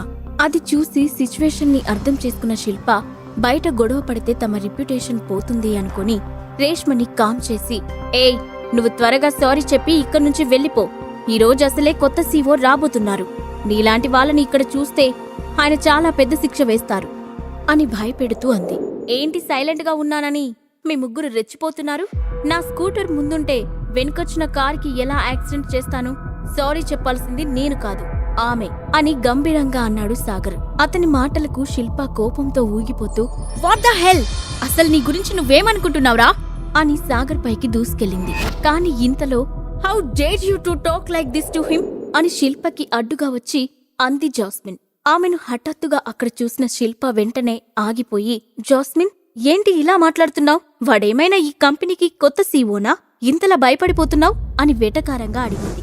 అవును, ఆయనే మన కంపెనీకి వచ్చిన కొత్త సీఓ, మిస్టర్ సాగర్ అగ్నిహోత్రి అని జాస్మిన్ కోల్డ్ వాయిస్ తో చెప్పింది. అది వినగానే అక్కడ ఉన్న ముగ్గురికి గుండెలాగిపోయాయి. సాగర్ జీవితంలో వచ్చిన రేష్మ అతని జీవితంలో వచ్చే మార్పులకి కారణం కాగలదా? స్వప్నలోక్ మీడియాకి కొత్త సీఓ సాగరే అని అఖిల ఎప్పుడు తెలుసుకుంటుంది? సాగర్ను అవమానించబోయిన శిల్పకు అడ్డుగా వచ్చిన జాస్మిన్ అతను స్వప్నలోక్ కంపెనీకి కొత్తగా వచ్చిన సీఈఓ అని చెప్పింది. ఆ మాటలు విని అక్కడున్న వాళ్ళందరికీ పై ప్రాణాలు పైనైపోయాయి. అప్పుడు జాస్మిన్ సాగర్తో, క్షమించండి సార్, మీకన్నా ముందే రావాలనుకున్నాను, కానీ ట్రాఫిక్ జామ్ వల్ల లేట్ అయిపోయింది అని సంజాయిషీ ఇచ్చుకుంది. ఈలోగా శిల్ప వెంటనే తేరుకొని, సారీ సార్, మీరింత సింపుల్గా ఉంటారనుకోలేదు అని భయంతో సాగర్ కాళ్లమీద పడిపోయింది. రేష్మైతే ఆల్మోస్ట్ ఊపిరి తీసుకోవడం కూడా మర్చిపోయింది. సాగర్ వాళ్ళ ముగ్గుర్నీ పట్టించుకోకుండా జాస్మిన్తో పాటు ఆఫీస్లో అడుగుపెట్టాడు. ఇండియాలోనే మోస్ట్ పాపులర్ ఎంటర్టైన్మెంట్ మీడియా కాబట్టి ఆ ఆఫీస్ చూడ్డానికి ఖరీదైన ఇంటీరియర్స్తో మోడ్రన్ ఇంద్రభవనంలా ఉంది. జాస్మిన్ అందరికీ ముందే ఇన్ఫర్మేషన్ ఇవ్వడం వల్ల లోపలికి హీరోలా నడుచుకుంటూ వస్తున్న సాగర్కి లేచి ఒక్కొక్కరిగా విష్ చేస్తున్నారు. సాగర్ అవేమీ పట్టించుకోకుండా లోపలికి వెళ్ళిపోయాడు. అప్పుడు శిల్ప రేష్మని తీసుకొని సాగర్ దగ్గరికి కంగారుగా వచ్చి, తెలిసి తెలియక ఏదో తప్పు చేశాం, ఈ తప్పుకి మీరే శిక్ష వేసినా నేను భరిస్తాను, అంతేకాని రేష్మ సైన్ చేసిన కాంట్రాక్ట్ని క్యాన్సిల్ చేయకండి సార్, ఆమె ఫ్యూచర్ నాశనమైపోతుంది అని బ్రతిమలాడుకుంది. తప్పుకి శిక్ష ఖచ్చితంగా పడుతుంది, టాలెంట్కి కాదు. రేష్మ నిజంగా టాలెంటెడ్ అయితే ఈ మీడియాలో కంటిన్యూ అవుతుంది, లేదంటే తన ఫ్యూచర్ మీద ఆశలు వదులుకోవాల్సిందే అని ఒక్క ముక్కలో తేల్చి చెప్పేశాడు సాగర్. ఎవర్నైతే చిన్నచూపు చూసిందో వాళ్ల చేతుల్లోనే ఇప్పుడు తన భవిష్యత్తు ఉందని తెలిసేసరికి రేష్మ నమ్మలేకపోయింది. అదే సమయంలో జాస్మిన్ ఫోన్ రింగ్ అవడంతో కాల్ లిఫ్ట్ చేసింది. అవతలి వ్యక్తి చెప్పింది విని గివ్ మీ 5 minutes, నేను సార్ని కనుక్కొని చెప్తాను అని సాగర్ దగ్గరికి వచ్చింది. శిల్పాగారు, మీరు కాసేపు పక్కన ఉండండి, మీతో తర్వాత మాట్లాడతాను అని సీరియస్గా చెప్పి విషయమేంటి అన్నట్లుగా జాస్మిన్ వైపు చూశాడు సాగర్. సార్, ముక్తా గ్రూప్ నుండి మీతో మాట్లాడటానికి స్వరూప్ అనే వ్యక్తి వచ్చాడు. వీళ్ళు గత కొన్ని నెలలుగా మనతో కొలాబరేట్ అవ్వడానికి ప్రయత్నిస్తున్నారు. అతని దగ్గర అపాయింట్మెంట్ లెటర్ కూడా ఉంది, లోపలికి తీసుకురమ్మంటారా అని స్వరూప్ గురించి చెప్పి సమాధానం కోసం ఎదురుచూసింది జాస్మిన్. స్వరూప్ పేరు వినగానే సాగర్ పెదవుల మీద ఒక కన్నింగ్ స్మైల్ వచ్చింది. అతను ఒక క్షణం ఆలోచించి తన సమాధానం కోసం ఎదురుచూస్తున్న జాస్మిన్ వైపు చూస్తూ ఇప్పుడు వాడెక్కడున్నాడు అని గంభీరంగా అడిగాడు సాగర్. మన ఛాంబర్ బయటే ఉన్నారు సార్, మీరు రమ్మంటే ఇప్పుడే లోపలికి వస్తాడు అంది జాస్మిన్. అప్పుడు సాగర్ ఆమెను మధ్యలోనే ఆపి ఒక్క విషయం చెప్పు, మనం ఇక్కడ మాట్లాడుకునే మాటలు బయటకు వినిపిస్తాయా అని అనుమానంగా అడిగాడు Sagar. Sir, what you mean అని అర్థం కానట్లుగా అడిగింది జాస్మిన్. మనం మాట్లాడుకునే మాటలు బయటికి వినిపిస్తాయా అని మళ్ళీ అడిగాడు సాగర్. మీరు కొంచెం పెద్దగా మాట్లాడితే వినిపిస్తాయి సార్, డోర్ క్లోజ్ చేసి లేదు కాబట్టి బయట ఉన్న వాళ్ళకి మన మాటలు వినిపిస్తాయి అని ఒక అడుగు ముందుకు వేసి సమాధానమిచ్చింది. అప్పుడు సాగర్ వెంటనే కావాలని పెద్దగా అరుస్తూ, అలాంటి బుద్ధిలేని గాడిదలతో మాట్లాడటానికి నాకు పనిపాట లేదనుకున్నావా? అయినా కొలాబరేషన్ గురించి మాట్లాడాలంటే మినిమం నాలెడ్జ్ ఉండాలి, అది ఆ స్వరూప్ దగ్గర లేదు. ఇదే విషయాన్ని వాడితో చెప్పి ముక్తా గ్రూప్లో ఎవరైనా తెలివైన వాళ్ళు ఉన్నారేమో కనుక్కొని నా దగ్గరికి పంపించమని చెప్పు అని బయట ఉన్న స్వరూప్కి వినిపించేలా అన్నాడు సాగర్. ఆ అరుపులకి చాంబర్ మొత్తం 2 సెకండ్ల వరకు నిశ్శబ్దంగా మారిపోయింది. జాస్మిన్ తీసుకునే ఊపిరి శబ్దం కూడా అతని చెవులకి చాలా స్పష్టంగా వినిపిస్తుంది. బహుశా పిన్ డ్రాప్ సైలెంట్ అంటే ఇదేనేమో. బయట నుండే సాగర్ మాటలు విన్న స్వరూప్, వాట్ ద హెల్, ఈ కొత్త సీవో నన్ను బుద్ధిలేని గాడిదంటాడా? ఈరోజు నా చేతిల్లో అయిపోయాడు అని ఆవేశంగా పైకి లేచాడు. కాని అంతలోనే ముక్తాదేవికిచ్చిన మాటని గుర్తుకు తెచ్చుకొని ఆగిపోతూ, ఇప్పుడు నేను ఆవేశపడితే ఉన్న ఒక్క అవకాశం చేయి దాటిపోతుంది అని మనసులోనే అనుకొని లావాలా ఎగిసిపడుతున్న కోపాన్ని పిడికిలి మధ్య బిగించి బుసలు కొడుతూ నుంచున్నాడు స్వరూప్. ఇంకా ఇక్కడే నిలబడి ఏం చేస్తున్నావు జాస్మిన్? ముందతనికి విషయం చెప్పి ఇక్కడ్నుంచి పంపించేయ్ అని మళ్ళీ కోల్డ్ వాయిస్తో అన్నాడు సాగర్. దాంతో జాస్మిన్ హడావుడిగా తలూపి మెరుపు వేగంతో ఆ ఛాంబర్లో నుంచి బయటకు వచ్చి స్వరూప్ ముందు ప్రత్యక్షమైంది. అప్పటికే పగపట్టిన పాములా బుసలు కొడుతున్న స్వరూప్ కళ్ళలోకి చూడడానికి భయం వేసి, మా సార్ చెప్పింది విన్నారు కదా, ప్రస్తుతం ఆయన మీతో మాట్లాడాలని అనుకోవడం లేదు. మీ ఫ్యామిలీ నుండి ఇంకెవర్నైనా కొలాబరేషన్ గురించి మాట్లాడడానికి పంపించండి అని కళ్ళు కిందకి దించేసి టకటకా చెప్పేసింది జాస్మిన్. సాగర్ అన్న మాటలు తనని కాదేమో అని స్వరూప్కి 1% అనుమానం ఉండేది. కాని జాస్మిన్ మాటలకి విషయం క్లియర్గా అర్థమై కోపంగా అక్కడి నుంచి వెళ్ళిపోయాడు. జాస్మిన్ అతను వెళ్లిన వైపే చూస్తూ, ఓ గాడ్, సారేంటి స్వరూప్ మీద ఇంత ఫైర్ అయ్యారు? స్వరూప్కి సార్కి ముందు నుంచే పరిచయం ఉందా అని మనసులో అనుకుంటూ అక్కడే నిలబడిపోయింది. స్వరూప్ ఇంటికి వస్తూనే ముక్తాదేవికి ఫోన్ చేసి విషయం మొత్తం చెప్పడంతో అప్పటికప్పుడు ముక్తాదేవి తన ఫ్యామిలీ మెంబర్స్ అందరికీ కాల్ చేసి సడన్ గా మీటింగ్ ఏర్పాటు చేసింది. అందరూ ఎక్కడి పనులు అక్కడ ఆపేసి ముక్తాదేవి ప్యాలెస్కు ఉరుకుల పరుగుల మీద వచ్చేశారు. వాళ్లలో అఖిల కూడా ఉంది. ఈ సడన్ మీటింగ్కి కారణమేంటో తెలుసుకోవడానికి అందరూ స్వరూప్ వైపు చూశారు. గ్రానీ, ఈరోజు నాకు ఘోర అవమానం జరిగింది అని ఆవేశంగా అన్నాడు స్వరూప్. అయినా ఆ సీఈఓకేమైనా పిచ్చా? నీతో కనీసం మాట్లాడకుండా నువ్వు తెలియతక్కువ వాడివని ఎలా నిర్ణయిస్తాడు అని అంతే ఆవేశంగా అడిగింది ముక్తాదేవి. ఏమో గ్రానీ, కనీసం వాడి ముఖం కూడా నేను చూడ్లేదు. ఇలాంటి వాడితో కొలాబరేషన్ పెట్టుకుని మనం సర్వే అవ్వలేమని అనిపిస్తుంది. ఈ విషయాన్ని ఇక్కడితో వదిలేద్దాం అని అవమాన భారంతో కృంగిపోతూ అన్నాడు స్వరూప్. అతని నిర్ణయం అఖిలకి కరెక్ట్ కాదనిపించింది. ఇప్పటికైనా ఈ అవకాశం తనకు దక్కితే తన కంపెనీకి పెద్ద లాభం వచ్చినట్లే అని అనుకుంది. కాని ఆ కొత్త సీఈఓపై కోపంతో ముక్తాదేవి స్వప్నలోక్తో కొలాబరేషన్ క్యాన్సిల్ చేసుకుంటే తనకు ఉన్న మంచి అవకాశం చేజారిపోతుందని ఆలోచిస్తూ ముక్తాదేవి నిర్ణయం కోసం ఆమె వైపే చూస్తుంది. స్వరూప్, నువ్వేం మాట్లాడుతున్నావో నీకన్నా అర్థమవుతుందా? స్వప్నలోక్ మీడియా మీద మనం ఎన్ని హోప్స్ పెట్టుకున్నామో నీకు తెలుసు కదా. అసలే మన అఖిల సొల్యూషన్స్ దివాలా తీయడానికి సిద్ధంగా ఉంది. పైగా అది మన మెయిన్ బ్రాంచ్. అది దివాలా తీస్తే మిగిలిన అన్ని బ్రాంచెస్ కూడా నామరూపాలు లేకుండా కొట్టుకుపోతాయి అని భవిష్యత్తు గురించి ఆలోచిస్తూ చెప్పాడు అఖిల ఫస్ట్ అంకుల్. అవును స్వరూప్, మీ అంకుల్ చెప్పింది కరెక్ట్. పగా ప్రతీకారాలకు ఇది సమయం కాదు. స్వప్నలోక్ మీడియాతో టైఅప్ అయితే మన కష్టాలన్నీ తీరిపోతాయి. ఒకసారి ఆలోచించు అని సున్నితంగా హెచ్చరించింది ముక్తాదేవి. ఆ మాటలేవి స్వరూప్ చెవులకి ఎక్కడం లేదు.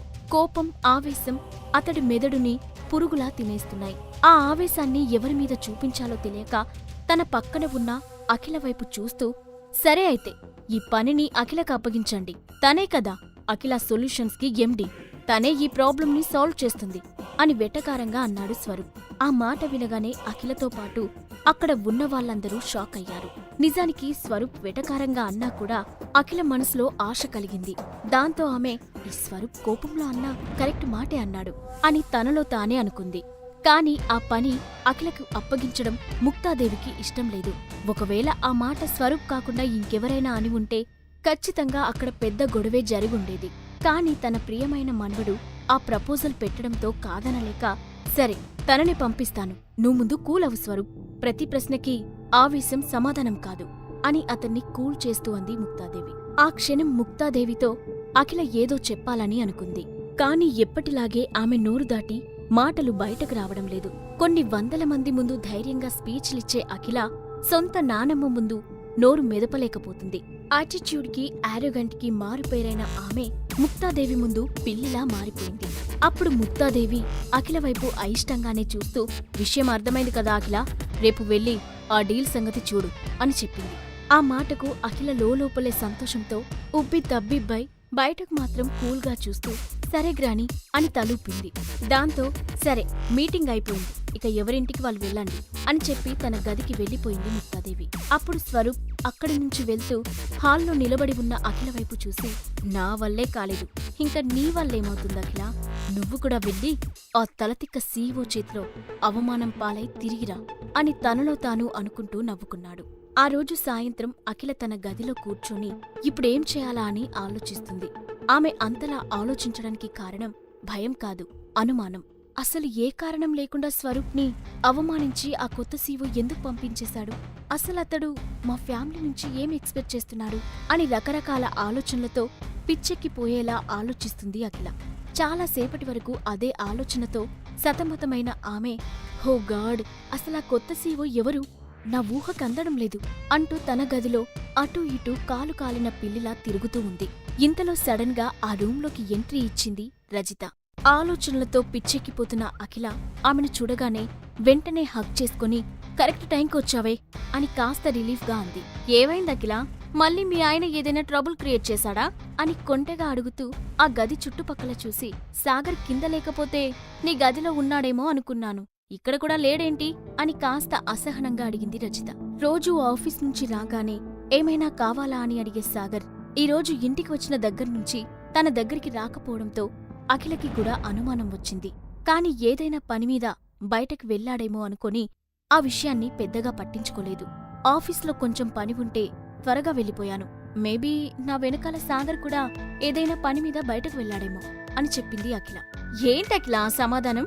మొగుడు ఇంట్లో లేకపోతే ఎక్కడికి వెళ్లాడో, ఏం చేయడానికి వెళ్లాడో కనీసం తెలుసుకోవా అని బెడ్ మీద కూర్చొని నవ్వుతూ అంది రజిత. సాగర్కి కూడా లైఫ్ ఉంది, తన లైఫ్ తనిష్టం, ఎక్కడికైనా వెళ్తాడు, నేను ప్రతి విషయాన్ని అడగవలసిన పనేముంది చిన్నగా నవ్వుతూ అంది అఖిల. ఆ మాటకు రజిత కొంచెం ఆశ్చర్యంగా చూసి, చిన్నప్పట్నుండి చూస్తున్నా, అయినా నువ్వు నాకస్సలు అర్థం కావే, నీ ఆలోచనలు చూస్తే బ్రాడ్గా ఉంటాయి, కానీ కొన్ని విషయాల్లో సెంటిమెంటల్ ఫూల్లా బిహేవ్ చేస్తావు అని అంది. ఇప్పుడు ఫూల్లా నేనెక్కడ బిహేవ్ చేశాను? ఆశ్చర్యంగా అడిగింది అఖిల. చేస్తున్నావు కదా నీ పతిదేవుడి విషయంలో, అతన్ని వదిలేసి హ్యాపీగా ఉండవే అంటే వినకుండా అతను మంచోడు, టైం ఇస్తాను అనుకుంటూ ఏదేదో చెప్తున్నావు కదా. కొంచెం చిరాగ్గా అంది రజిత. ఆమె కోపాన్ని చూసి అఖిల నవ్వి, అందులో తప్పేం లేదులే, ఇన్ఫాక్ట్ నా డెసిషన్ కరెక్టే అని ఈ మధ్య కొన్ని విషయాల్లో ప్రూవ్ అయింది కూడా అని చెప్పింది. హబచ్చా, ఇంతకీ అంత మంచి పని ఏం చేశాడో నీ పతిదేవుడు, మాక్కూడా చెప్తే విని తరిస్తాం కదా వెటకారంగా అంది రజిత. కాని అఖిల ఆమె ఎగతాల్ని పట్టించుకోకుండా, నా కంపెనీ ప్రాబ్లంలో ఉందని 40 కోట్లు కావాలని నీతో చెప్పాను కదా, అప్పుడు సాగర్ ఆ మాట విని ఆ డబ్బు తానే ఇస్తానన్నాడు అని ఆమె చెబుతూ ఉండగానే రజిత మధ్యలోనే మాట్లాడుతూ, అది తెలిసిన సంగతే కదా, హీరోలో వచ్చి 40 కోట్లు ఇచ్చేస్తా అని ఈజీగా అన్నాడు అని అంది. ముందు నేను చెప్పేది పూర్తిగా వినవే, మధ్యలో అడ్డుపడతావెందుకు విసుగ్గా అంది అఖిల. సరే సరే చెప్పు అంది రజిత. ఆ 40 కోట్లను సాగర్ అని చెబుతూ ఉండగానే ఆ రూమ్ డోర్ పై చిన్నగా తట్టిన శబ్దంతో పాటు అఖిల అఖిల అని పిలుస్తూ చేతిలో కాఫీ కప్ తో లోపలికి వచ్చాడు సాగర్. సాగర్ తనకిచ్చిన డబ్బు గురించి అఖిల అతన్ని ప్రశ్నిస్తుందా? ముక్తాదేవి చెప్పినట్లు అఖిల స్వప్నలోకి సీఈఓను కలవడానికి వెళ్తుందా? సాగర్ తనకు 40 కోట్లు ఇచ్చిన విషయం గురించి రజితతో చెప్పబోయింది అఖిల. ఇంతలో డోర్ చిన్నగా తట్టి చేతిలో కాఫీ కప్తో హఠాత్తుగా లోపలికి వచ్చాడు సాగర్. అతన్ని చూడగానే లోపలికి వచ్చే ముందు డోర్ నాక్ చేసి రావాలని తెలీదా అని కాస్త వెటకారంగా అడిగింది రజిత. అలాంటి రూల్స్ నీలాంటి ఔటర్స్ కి, నాకు కాదు అని సాగర్ ఈసారి గట్టిగానే పంచిచ్చాడు.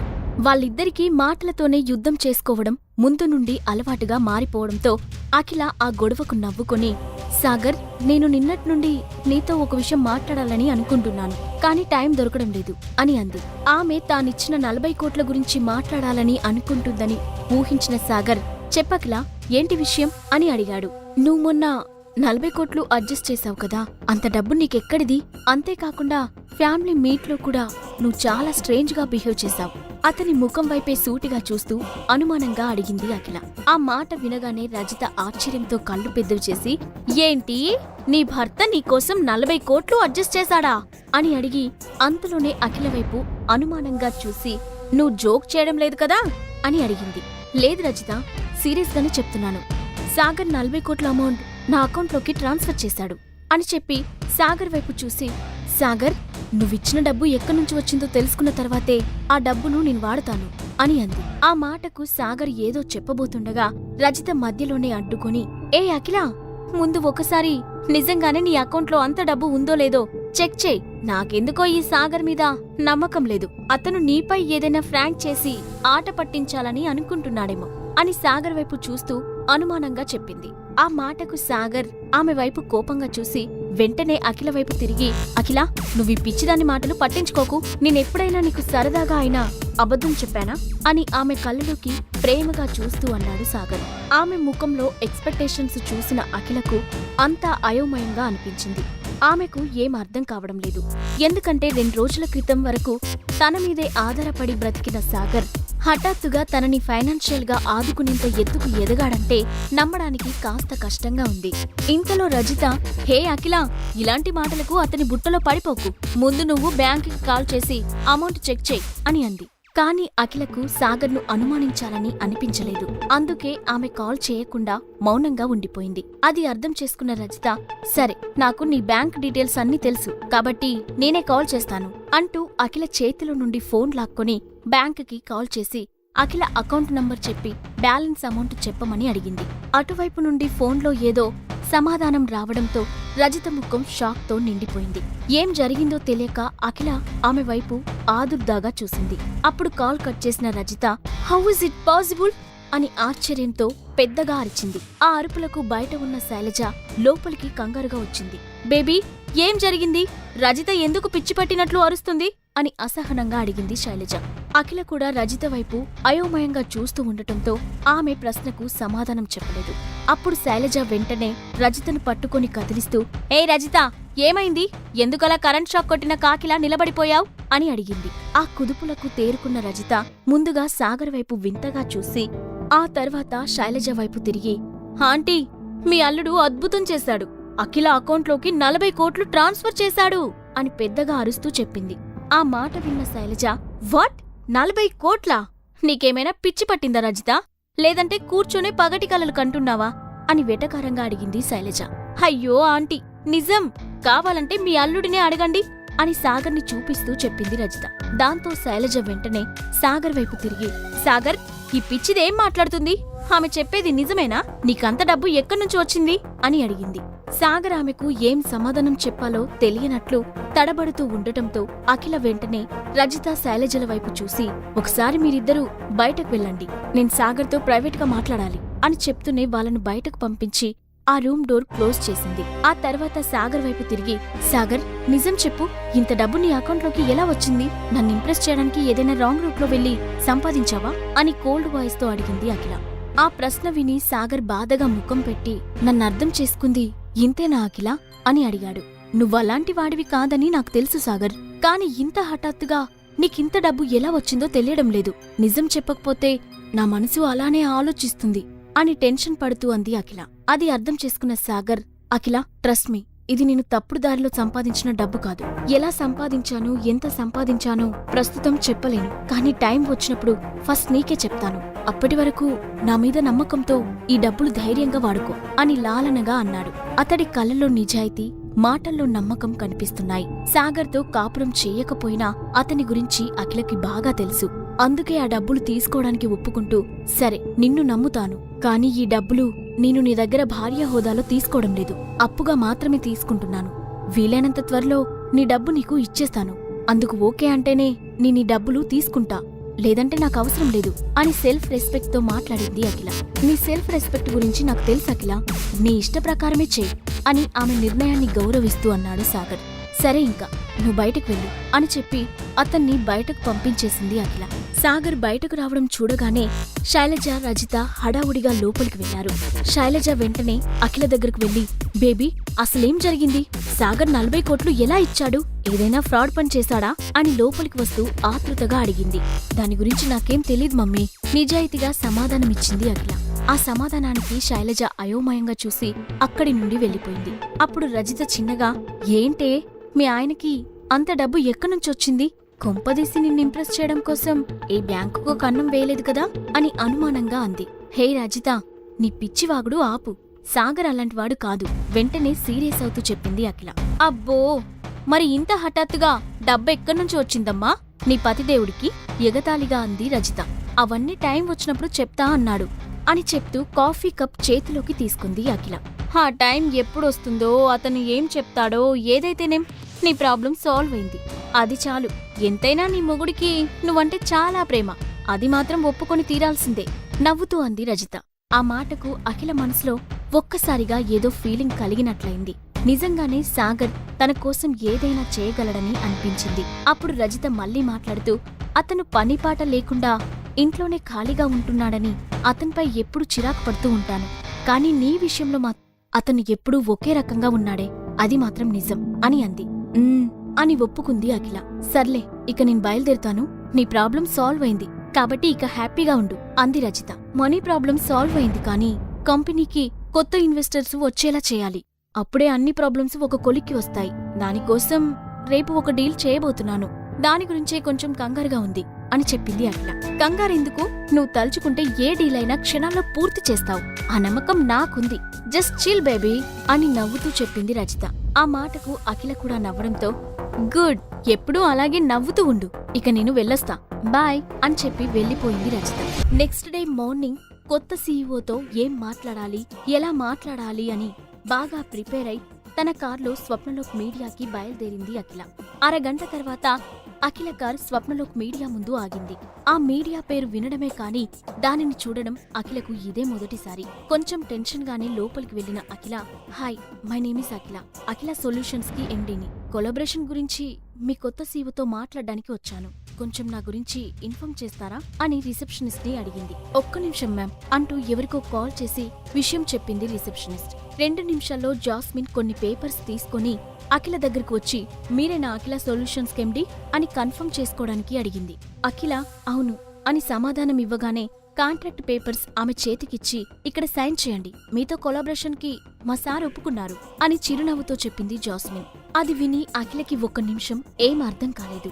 తను విన్నది నిజమో లేక భ్రమో అర్థం కాక, కమ్ అగైన్, ఏమన్నారు అని కంగారుగా అడిగింది.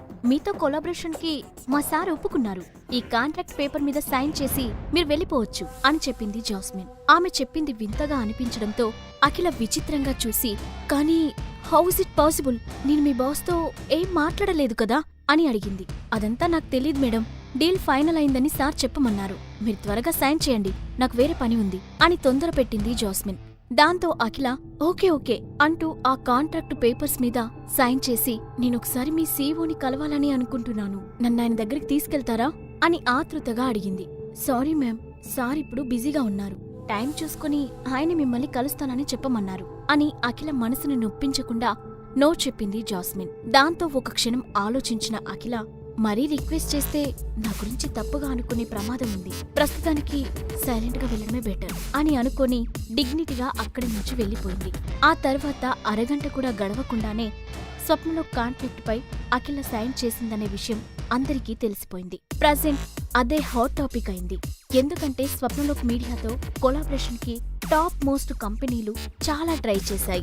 వాటన్నింటినీ రిజెక్ట్ చేసి సరిగ్గా ఇన్వెస్టర్స్ కూడా లేని కంపెనీతో కొత్త సీఈఓ ఎలా టైఅప్ అయ్యాడు అన్నదే ఇప్పుడు అందరికీ $1 మిలియన్ క్వశ్చన్. ముక్తాదేవి కూడా ఆ కొలాబరేషన్ సెలబ్రేట్ చేసుకోవడానికి సిటీలోని రెస్టారెంట్లో ఒక పెద్ద పార్టీ ఏర్పాటు చేసింది. ఆ పార్టీకి సిటీలో ఉన్న విఐపీలందరూ వచ్చారు.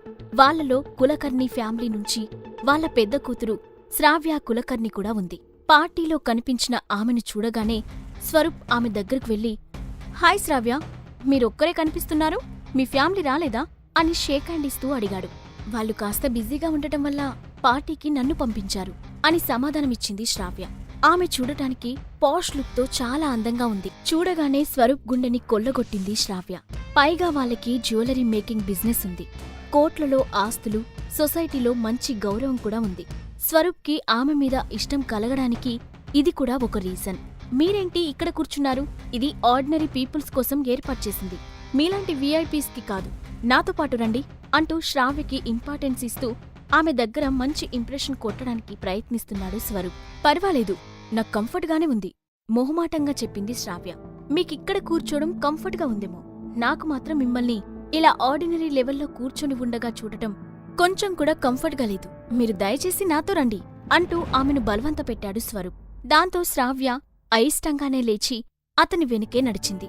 అప్పుడు స్వరూప్ శ్రావ్యని వీఐపీ జోన్కు తీసుకొచ్చి ఆమెను ఎక్కడ కూర్చోపెట్టాలా అని ఆలోచిస్తూ అటూ ఇటూ చూశాడు.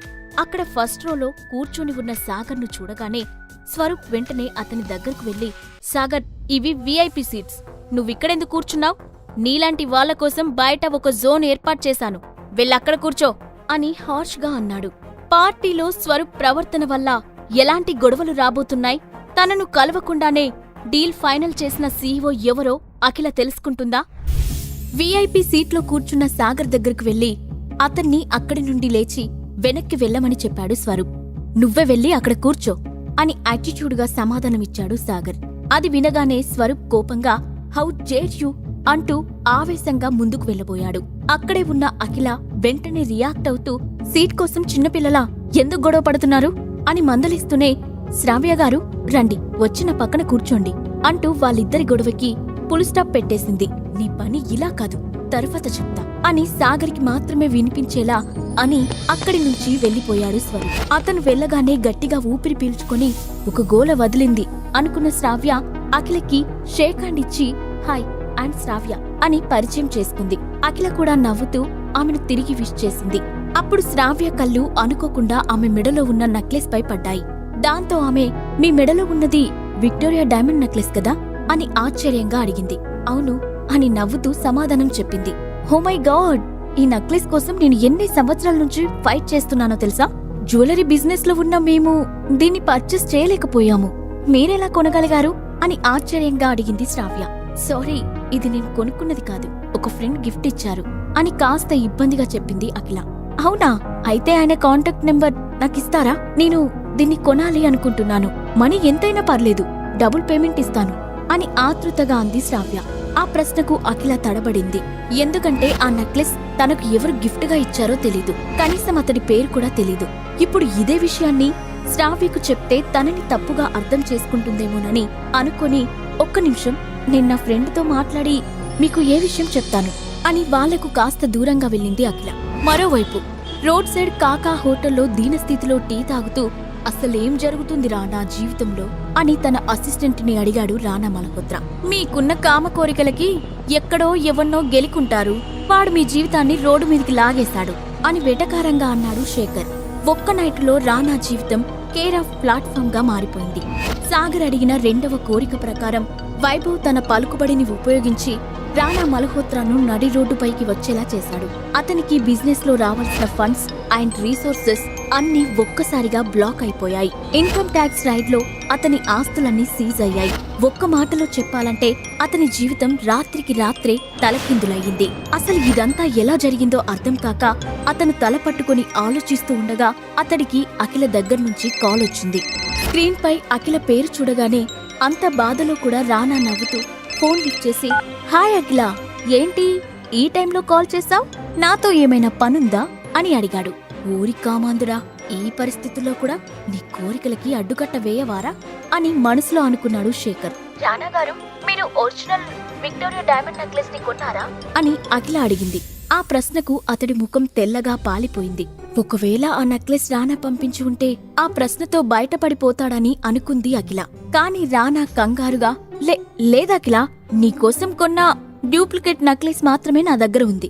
ఒరిజినల్ కోసం చాలా ట్రై చేశాను, కాని దొరకలేదు అని సమాధానం ఇచ్చాడు.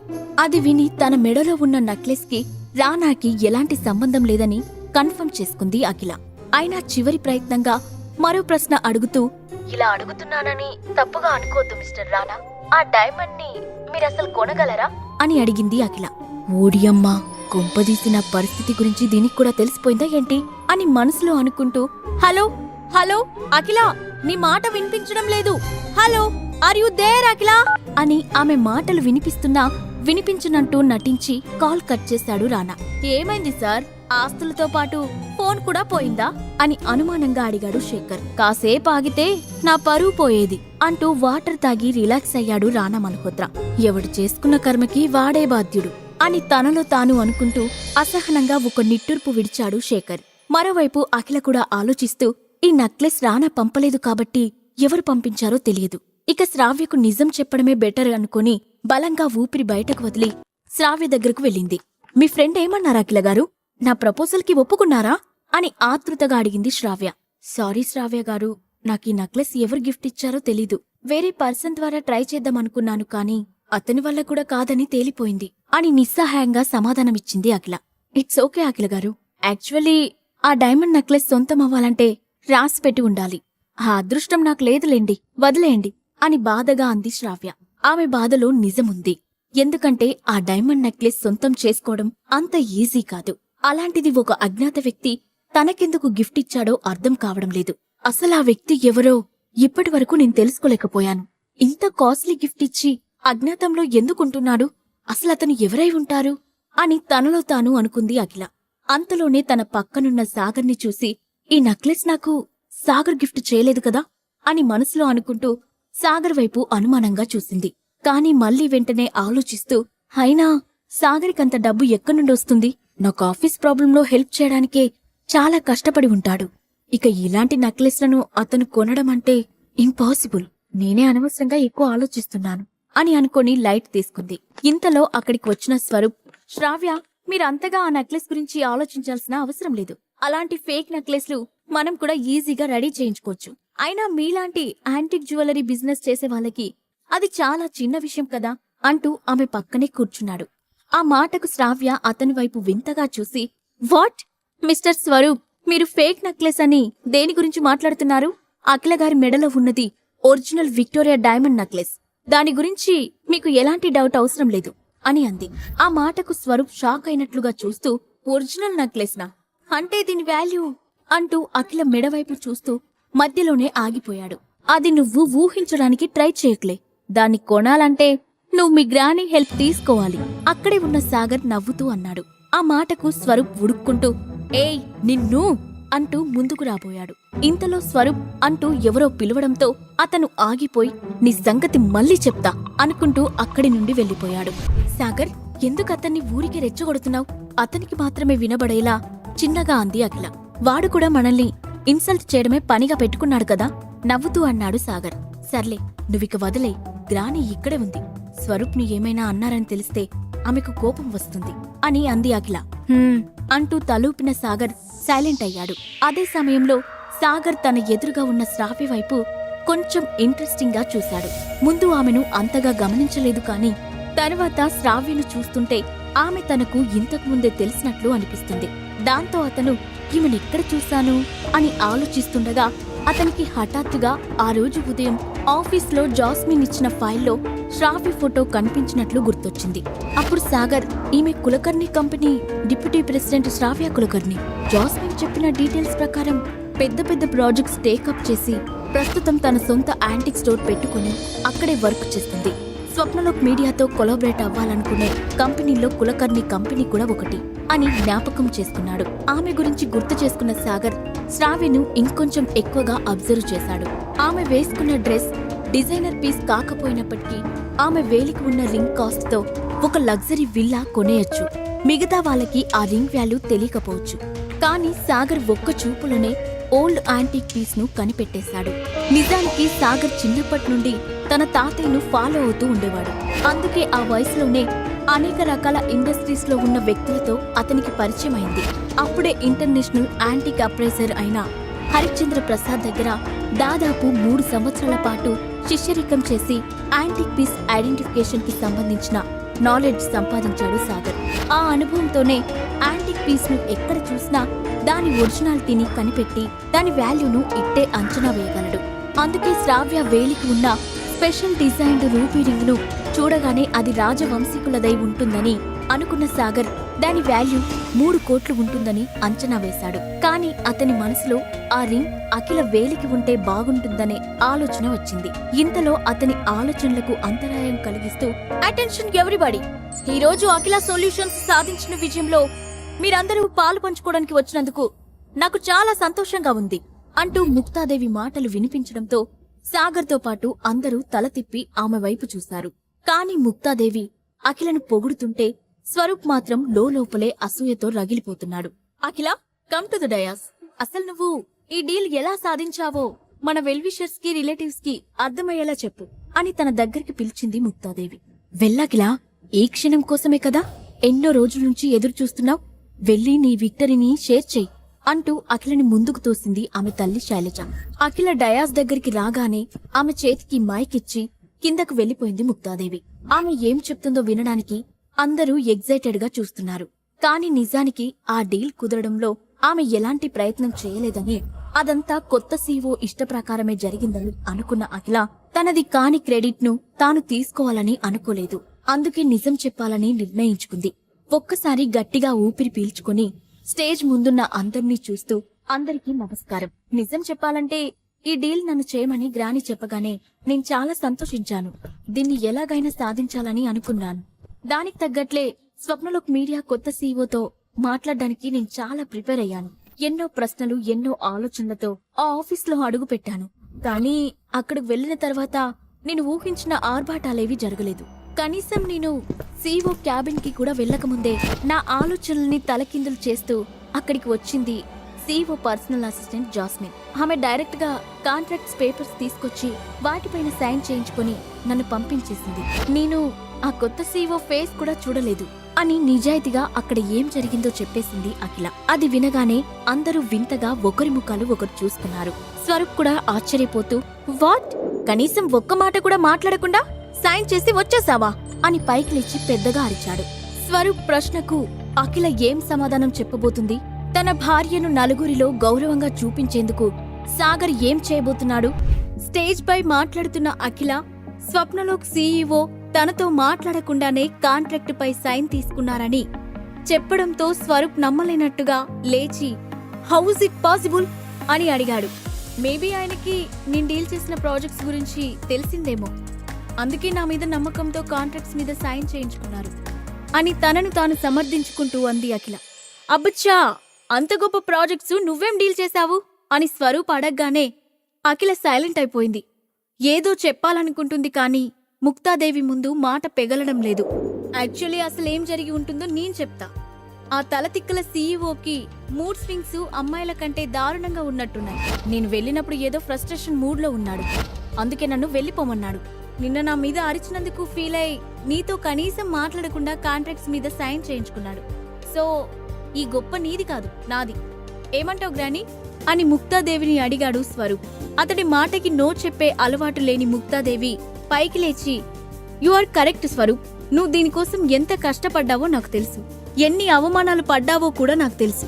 కొత్త సీఈఓ విషయంలో నువ్వు చెప్పిందే 100% కరెక్ట్ అయి ఉంటుంది.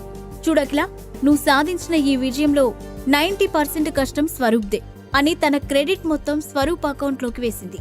అఖిల కూడా పెద్దగా కష్టపడకపోవడం వల్ల ఆ విషయాన్ని లైట్ తీసుకుని తన టేబుల్ దగ్గరికి వచ్చేసింది. అప్పుడు స్వరూప్, గ్రాని, మన ఫ్యామిలీ కోసం నేను ఎంత ఇన్సల్ట్ తీసుకోవడానికైనా రెడీగా ఉన్నాను. అంతేకాదు, స్వప్నలోక్ మీడియా కొద్ది రోజుల క్రితం రేష్మా అనే ఆర్టిస్టుతో కాంట్రాక్ట్ పై సైన్ చేయించుకుందని విన్నాను. ఇప్పుడు ఎలాగో మనం ఆ కంపెనీతో టైఅప్ అవుతున్నాం కాబట్టి ఆ ఆర్టిస్ట్ ప్యాకేజ్ విషయంలో నెగోషియేట్ చేసి మన కంపెనీకి ప్రాఫిట్ తీసుకొచ్చే విధంగా ట్రై చేస్తాను అని చెప్పాడు. ఆ మాటలు విన్న ముక్తాదేవి, నువ్వు తలుచుకుంటే ఏదైనా చేస్తావు స్వరూప్ అంటూ అతని ప్రోత్సహించింది. ఆమె మాటలకు స్వరూప్ గర్వంగా ఫీల్ అవుతూ, గైస్ ఇది నా విక్టరీ కాబట్టి పార్టీ కూడా నాదే అని పార్టీలో అందరితో పెద్దగా చెప్పి వెయిటర్ వెయిటర్ అని గంభీరంగా పిలిచాడు. చెప్పండి సార్ అని వినయంగా వచ్చి స్వరూప్ ముందు నిలబడ్డాడు వెయిటర్. మీ రెస్టారెంట్లో ది కాస్ట్లీయెస్ట్ వైన్ ని మా వాళ్ళందరికీ సర్వ్ చేయి. ఇక్కడ ఉన్న ప్రతి ఒక్కరూ ఆ వైన్ టేస్ట్ కి మైమర్చిపోవాలి అని ఆర్డర్ వేశాడు. సార్ మా దగ్గర ఉన్న కాస్ట్లీ వైన్ ఒక్కో బాటిల్ కాస్ట్ లక్షల్లో ఉంటుంది అని వెయిటర్ అతనితో చెబుతూ ఉండగానే స్వరూప్ కోపంగా, రేటు గురించి నువ్వు నాతోనే చెప్తున్నావా? ముందు వెళ్ళి చెప్పిన పని చెయ్యి అంటూ అతన్ని గదిమాడు. అతని గొంతులో కోపం విని వెయిటర్ భయంతో తలదించుకొని వెళ్ళిపోయాడు. ఆ తర్వాత 10 నిమిషాల్లోనే అక్కడ ఉన్న వాళ్ళందరికీ వైన్ సర్వ్ చేశారు. అప్పుడు స్వరూప్ తన చేతిలో ఉన్న వైన్ గ్లాస్ ను పైకి లేపి, స్వప్నలోక్ మీడియాతో రేపటి నుండి మనం కొత్త జర్నీ స్టార్ట్ చేయబోతున్నాం కాబట్టి ఈ రోజు అందరూ హ్యాపీగా తిని తాగి ఎంజాయ్ చేయండి అని చెప్పాడు. దాంతో మిగిలిన వాళ్ళు కూడా తమ చేతుల్లోని వైన్ గ్లాస్ ని పైకి లేపి అతనికి టోస్ట్ ఇచ్చారు. థ్యాంక్ యూ స్వరూప్, ఈ రోజు నీ వల్ల వరల్డ్స్ మోస్ట్ కాస్ట్లీయెస్ట్ వైన్ ని టేస్ట్ చేస్తున్నాం అంటూ కింద నుండి ఎవరో అరిచారు. స్వరూప్ ఆ మాటలకు ప్రౌడ్గా ఫీల్ అవుతూ లెట్స్ ఎంజాయ్ అని చెప్పి దూరంగా ఉన్న సాగర్ వైపు చూశాడు. అతని చేతిలో వైన్ గ్లాస్ లేకపోవడంతో, హే సాగర్ నువ్వు కూడా తీసుకో, లైఫ్ లో మళ్ళీ ఇలాంటి వైన్ టేస్ట్ చేసే అవకాశం రాదు, ఎందుకంటే ఈ బ్రాండ్ గ్లాస్ వైన్ కాస్ట్ నీ డొక్కు స్కూటర్ కన్నా ఎక్కువే అని ఎగతాళిగా మాట్లాడాడు. అది విని అక్కడున్న వాళ్ళంతా ఒక్కసారిగా పెద్దగా నవ్వారు. అఖిల ఆ అవమానానికి విసుక్కుంటూ సాగర్ వైపు చూసి పళ్ళు కొరుకుతూ, పార్టీ మేనర్స్ కూడా తెలీదా? అది కూడా ఎవరైనా చెప్పాలా? వెళ్ళి గ్లాస్ తీసుకో అని అతనికి మాత్రమే వినిపించేలా అంది. కాని సాగర్ ఆ మాటలు పట్టించుకోకుండా, అంటే నన్ను డ్రింక్ చేయమని చెప్తున్నావా డార్లింగ్? నిజంగా నీలాంటి వైఫ్ దొరకడం నా అదృష్టం, కానీ నేను డ్రింక్ చేస్తే ఆ మత్తులో నిన్నేం చేస్తానో అని నా భయం. నీకా భయం లేదంటే చెప్పు, హ్యాపీగా ఇప్పుడే తాగుతాను అని కన్ను కొడుతూ అడిగాడు. అది విన్న అఖిల కళ్ళు పెద్దవిగా చేసి అతని వైపు కోపంగా చూసి, గో టు హెల్ప్ అంటూనే రుసరుసలాడుతూ అక్కడి నుండి వెళ్లిపోయింది. సాగర్ ఆమె కోపాన్ని చూసి చిన్నగా నవ్వుకున్నాడు. ఆ తర్వాత 2 గంటల సేపు అక్కడున్న వారందరూ తిని తాగి ఎంజాయ్ చేశారు. మిడ్ నైట్ అవుతుందనగా స్వరూప్ దగ్గరికి వచ్చిన వెయిటర్, సార్ మీ బిల్ అంటూ బిల్ పేపర్ ఇవ్వబోయాడు. అప్పటికే మత్తులో ఊగుతున్న స్వరూప్ కనీసం బిల్ వైపు కూడా చూడకుండానే, హే ఆ పేపర్ మడిచి నీ దగ్గరే పెట్టుకో అంటూనే తన పాకెట్లోని వాలెట్ తీసి అందులో నుండి గోల్డ్ కార్డును లాగి వెయిటర్తో, ఇదేంటో తెలుసా? మిలియనీర్స్ మాత్రమే ఉండే గోల్డెన్ కార్డ్, ఇందులో ఎంత డబ్బుందో తెలుసా అని ఊగుతూ అడిగాడు. వెయిటర్ తెలియదన్నట్లు తల ఊపాడు. స్వరూప్ నవ్వి, అది నువ్వు కలలో ఊహించలేవు, నా డబ్బుతో నిన్ను నిలబెట్టి కొనేయగలను, దీన్ని తీసుకొని నీ బిల్ కట్టుకో అంటూ కార్డును వెయిటర్ ముఖంపై విసిరాడు. వెయిటర్ ఆ కార్డు తీసుకుని స్వైప్ చేశాడు. కానీ మరుక్షణంలోనే కార్డ్ రిటర్న్ ఇస్తూ, సార్ ఈ కార్డులో మీ బిల్ పే చేయడానికి సరిపడా మనీ లేదు అని చెప్పాడు. ఆ మాట వినగానే స్వరూప్ అగ్గి మీద గుగ్గిలమవుతూ వెయిటర్ కాలర్ పట్టుకొని, ఏంటి తమాషా చేస్తున్నావా అని అన్నాడు. సారీ సార్, నేను చెప్పేది నిజం, ఈరోజు మీ బిల్ 5 కోట్లు, కానీ మీ అకౌంట్లో అంత డబ్బు లేదు అని భయంగా చెప్పాడు వెయిటర్. ఆ మాట వినగానే స్వరూప్ కి తాగిన మత్తు సగం వదిలినట్లయింది. దాంతో అతను తల విదుల్చుకుంటూ, వాట్ 5 కోట్లా? మేమేమైనా బంగారం కరగదీసుకుని తాగామా? ఆఫ్టర్ ఆల్ వైన్ తాగాం, దానికి అంత కాస్ట్ ఎందుకైంది అని అడిగాడు. సార్ మీరు మా దగ్గరున్న కాస్ట్లీయెస్ట్ వైన్ సర్వ్ చేయమని అడిగారు. మా దగ్గర స్పెషల్ కస్టమర్స్ కోసం 100 ఇయర్స్ క్రితం తయారైన వైన్ బాటిల్స్ ఉన్నాయి. ఒక్కో బాటిల్ కాస్ట్ 10 lakhs. మీ అందరికీ కలిపి 50 బాటిల్స్ సర్వ్ చేశాం అని ఎక్స్ప్లెయిన్ చేశాడు. ఆ మాటలకు స్వరూప్ బుర్ర గిర్రున తిరిగింది. ఎంత కాదన్నా తన అకౌంట్లో ₹1 కోటి క్యాష్ ఉంటుందని, పార్టీ బిల్ ఈజీగా కట్టొచ్చని అనుకున్నాడు. కానీ ఖర్చు ఊహించని విధంగా పెరిగిపోవడంతో, అరే స్వరూప్గా కొంచెం కూడా బుద్ధి లేదా? నిన్నే కదా అకౌంట్లో ఉన్న 15 crores ని ఆ వరుణ్ గాడి ఆఫీస్ ఫండ్స్ లో సీక్రెట్ గా ఇన్వెస్ట్ చేశావు. ఇప్పుడు 5 కోట్లు ఎక్కడి నుండి తెస్తావు? త్వరగా ఏదో ఒకటి చేసి అందరి ముందు పరువు పోకుండా కాపాడుకో అని తనను తానే తిట్టుకున్నాడు. ఆ తర్వాత వెంటనే వెయిటర్ వైపు చూసి, వింటున్నాను కదా అని కాకమ్మ కథలు చెప్తున్నావా? మాలాంటి రిచ్ పర్సన్స్ చూస్తే చాలు, మా దగ్గర నుండి డబ్బు ఎలా కొట్టేయాలా అని చూస్తూ ఉంటారు. ముందు మీ బాస్ను బయటకు పిలువు, నేను అతనితోనే మాట్లాడతాను అని ఆవేశంతో అరుస్తూ చెప్పాడు. వెయిటర్ వెంటనే హోటల్ మేనేజర్ను పిలిచాడు. అతన్ని చూడగానే స్వరూప్ ఎదురెళ్ళి, అసలు మీరు ఏం బిజినెస్ చేస్తున్నారు? ఇంత పబ్లిక్ గా మనీ దోచుకుంటున్నారు. నేను దీని గురించి కంప్లైంట్ చేస్తే ఏమవుతుందో తెలుసా అని సీరియస్ గా అడిగాడు. మేనేజర్ చిరునవ్వుతో, సారీ స్వరూప్ గారు, మీరు బెస్ట్ కాస్ట్లీయెస్ట్ వైన్ అడిగారు. మేం సర్వ్ చేశాం, కాబట్టి మా వెయిటర్ చెప్పినట్లు మీరు బిల్ కట్టాల్సిందే అని అన్నాడు. అది వినగానే ఆవేశం పట్టలేకపోయిన స్వరూప్ మేనేజర్ కాలర్ పట్టుకుని, మీ నాటకాలు నా దగ్గర కాదు అని అంటూ ఉండగానే, ఇక్కడేం జరుగుతుంది? నా హోటల్లో న్యూసెన్స్ చేసే ధైర్యం ఎవరికుంది అంటూ ఒక గంభీరమైన గొంతు వినిపించింది. ఆ మాటకు అందరూ ఒక్కసారిగా తల తిప్పి అటువైపు చూశారు. అటువైపు నుండి బ్లాక్ కలర్ సూట్లో ఉన్న ఒక వ్యక్తి వాళ్ళ వైపే వస్తూ కనిపించాడు. అతని చుట్టూ బాడీగార్డ్స్ నడుస్తున్నారు. అప్పటి వరకు అక్కడ జరిగే గొడవను సైలెంట్ గా చూస్తూ కూర్చున్న ముక్తాదేవి అతన్ని చూడగానే ఒక్కసారిగా పైకి లేచి ఆదుర్దాగా ముందుకు వెళ్లి, హలో కేదార్ గారు, మీరిక్కడా అని అడుగుతూ ఉండగానే ఆ రెస్టారెంట్కి ఓనర్ కేదార్ అనే విషయం ఆమెకు గుర్తొచ్చింది. దాంతో వెంటనే, సారీ కేదార్ గారు, జరిగిందానికి మీరు మమ్మల్ని క్షమించాలి. మా మనవడు కొంచెం ఎక్కువగా తాగి చిన్న గొడవ చేశాడు, మీరు అతనిపై కోపం తెచ్చుకోవద్దు అని బ్రతిమాలుతున్నట్లుగా అడిగింది. అందర్నీ కంటి చూపుతోనే హడలు కొట్టే ముక్తాదేవి అతని ముందు అతి జాగ్రత్తగా మాట్లాడడం, అతనికి సారీ చెప్పడం వాళ్ళందరికీ షాక్ కలిగించింది.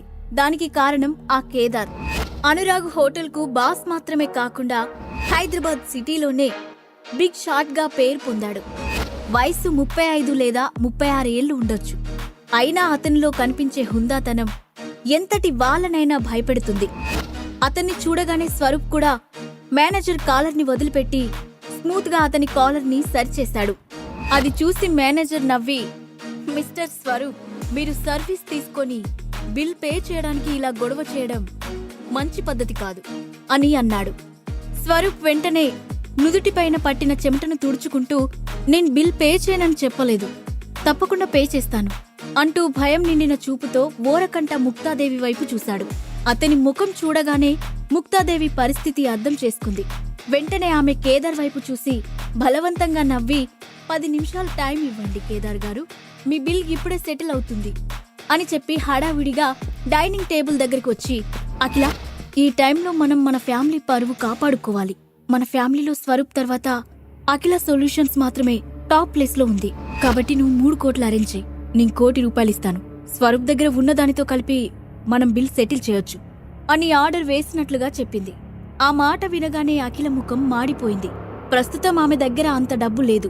తానే సాగర్ ఇచ్చిన డబ్బుతో కంపెనీని గట్టెక్కించాలని ప్రయత్నిస్తుంది. నిజానికి 3 కోట్లు పెద్ద విషయం కానప్పటికీ ఈ టైంలో అంత డబ్బు ఆమెకు తలకు మించిన భారమే అవుతుంది. అందుకే అఖిల ఏం సమాధానం చెప్పకుండా సైలెంట్గా ఉంది. అది గమనించిన స్వరూప్ ముఖం చిట్లిస్తూ, అఖిల, నీ ఫేస్ ఎందుకలా డల్ అయింది? కనీసం నువ్వు ఈ ఫ్యామిలీ కోసం 3 కోట్లు కూడా ఇవ్వలేవా అని హక్కుగా అడిగాడు.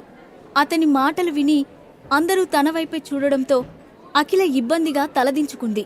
ఇంతలో 3 కోట్లు కాదు, మొత్తం 5 కోట్లు పార్టీ బిల్ మేమే కడతాం అని అన్నాడు సాగర్. ఆ వాయిస్ వినగానే అప్పటిదాకా సీరియస్ గా చూస్తూ నుంచున్న కేదార్ నుదురు అనుమానంతో ముడుచుకుంది. అతను వెంటనే తన చూపును సాగర్ వైపు తిప్పాడు. కాని సాగర్ అటువైపుకు తిరిగి ఉండడం వల్ల అతని ముఖం కేదార్కి కనిపించలేదు. నువ్వు మధ్యలో మాట్లాడి అనవసరంగా ఇరిటేట్ చేయకు సాగర్, ఇప్పుడు ఇలాంటి జోక్స్ వినే టైం ఎవరికి లేదు అని విసుక్కుంది ముక్తాదేవి. ఈలోగా అక్కడికి వచ్చిన కేదార్ సాగర్ వెనుక నుంచొని, మీరెవరో నేను తెలుసుకోవచ్చా అని అడిగాడు. అతని గొంతులో చిన్నపాటి మర్యాద వినిపించింది. సాగర్ ఆ ప్రశ్న విని వెంటనే కేదార్ వైపు తిరిగాడు. అతన్ని చూడగానే కేదార్ ముఖంలో ఒక్కసారిగా విపరీతమైన ఆనందం, ఉత్సాహం కనిపించాయి. ఇంతలో ముక్తాదేవి హడావిడిగా, మీరతని మాటలు పట్టించుకోకండి కేదార్ గారు, అతను మా ఫ్యామిలీలో ఒక పనికిరానల్లుడు, ఎప్పుడేం మాట్లాడాలో కూడా తెలీదు అంటూ సాగర్ వైపు చిరాగ్గా చూసి, ముందు నువ్వు ఇక్కడి నుండి వెళ్ళు అని కసురుకుంది. కాని కేదార్ వెంటనే తన చేతిని పైకెత్తి ఆమెను ఆపమన్నట్లుగా సైగ చేసి సాగర్ కళ్ళలోకి ఆనందంగా చూస్తూ, మిమ్మల్ని చూసి దాదాపు 7 ఏళ్లయింది. ఎలా ఉన్నారు సార్? ఇది నిజంగా మీరేనా? నేను నమ్మలేకపోతున్నాను అంటూ పట్టరాని ఆశ్చర్యంతో అత్యుత్సాహంగా సాగర్ చేతిని పట్టుకున్నాడు. అది చూసి అక్కడి వాళ్ళంతా ఆశ్చర్యంతో నోరు తెరిచారు. ఎందుకు పనికిరాని సాగర్ను కేదార్ అంత మర్యాదగా పిలుస్తుంటే వాళ్ళు నమ్మలేకపోయారు. సాగర్ కూడా వెంటనే షేక్ హ్యాండ్ తీసుకుంటున్నట్లుగా అతని చెవి దగ్గరికి వంగి, జరిగిన విషయాలేవి ఇక్కడ మాట్లాడకండి, నేను కేవలం ఇప్పుడు మీకు తెలిసిన ఒక వ్యక్తిని మాత్రమే అని మళ్ళీ వెనక్కి వచ్చి అతని వైపు చూసి చిరునవ్వు నవ్వాడు. కేదార్ కూడా విషయం అర్థం చేసుకున్నాడు. కాని సాగర్ ఎందుకలా చెబుతున్నాడో అతనికి అర్థం కాక అయోమయంగా అనిపించింది. నిజానికి కొన్ని సంవత్సరాల క్రితం కేదార్ ఆంధ్ర ఏరియాలో ఒక పేరు మోసిన గ్యాంగ్స్టర్. అలాంటి సమయంలో ఒకరోజు అతనిపై శత్రువులు అటాక్ చేసి చంపడానికి ప్రయత్నించారు. కానీ ఆ టైంలో అనుకోకుండా అతన్ని రక్షించిన సాగర్ అతనికి కొంత మనీ హెల్ప్ చేసి కేదార్ మళ్లీ కొత్త లైఫ్ స్టార్ట్ చేసేలా చేశాడు. ఆ తర్వాత సాగర్ ఆ విషయాన్ని పూర్తిగా మర్చిపోయాడు. కానీ సాగర్ ఇచ్చిన డబ్బుతో బిజినెస్ స్టార్ట్ చేసిన కేదార్ అంచెలంచెలుగా ఎదిగి ఇప్పుడు 2 రాష్ట్రాల్లో పెద్ద బిజినెస్ మ్యాన్ గా పేరు సంపాదించాడు. ఈ రోజు అనుకోకుండా ఇద్దరు ఎదురుపడటంతో కేదార్కి ఆనందంగా, సాగర్కు ఆశ్చర్యంగా అనిపించింది. సాగర్ కళ్లతోనే హెచ్చరించడంతో కేదార్ తన ఎగ్జైట్మెంట్ ని కంట్రోల్ చేసుకున్నాడు. కానీ అప్పటికే అక్కడున్న అందరిలోనూ అనుమానాలు మొదలయ్యాయి.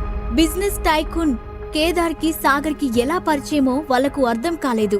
కేదార్ గారు బిల్ ఎంతైందో చెప్తే మొత్తం నేను పే చేస్తాను అని సెటిల్డ్ గా నవ్వుతూ అన్నాడు సాగర్. ఇది మీ పార్టీ, అంటే మా సొంత పార్టీ లాంటిది, దీనికి మీరు బిల్ పే చేయడమేంటి సార్ అని కేదార్ అంటూ ఉండగానే అతన్ని అలర్ట్ చేస్తూ సాగర్ చిన్నగా గొంతు సవరించుకుంటూ శబ్దం చేశాడు. ఇంతలో సాగర్ పక్కనే ఉన్న అఖిల అతని షర్ట్ పట్టుకుని లాగి, అసలు ఇక్కడేం జరుగుతుంది అని అడిగింది. అఖిల ప్రశ్నకు సాగర్ ఏం సమాధానం చెప్పబోతున్నాడు? సాగర్ ఫ్యామిలీ బ్యాక్గ్రౌండ్ గురించిన రహస్యం అందరి ముందు బయటపడనుందా? ఈ ప్రశ్నలకు సమాధానాలు తెలుసుకోవాలంటే నెక్స్ట్ ఎపిసోడ్ వినాల్సిందే.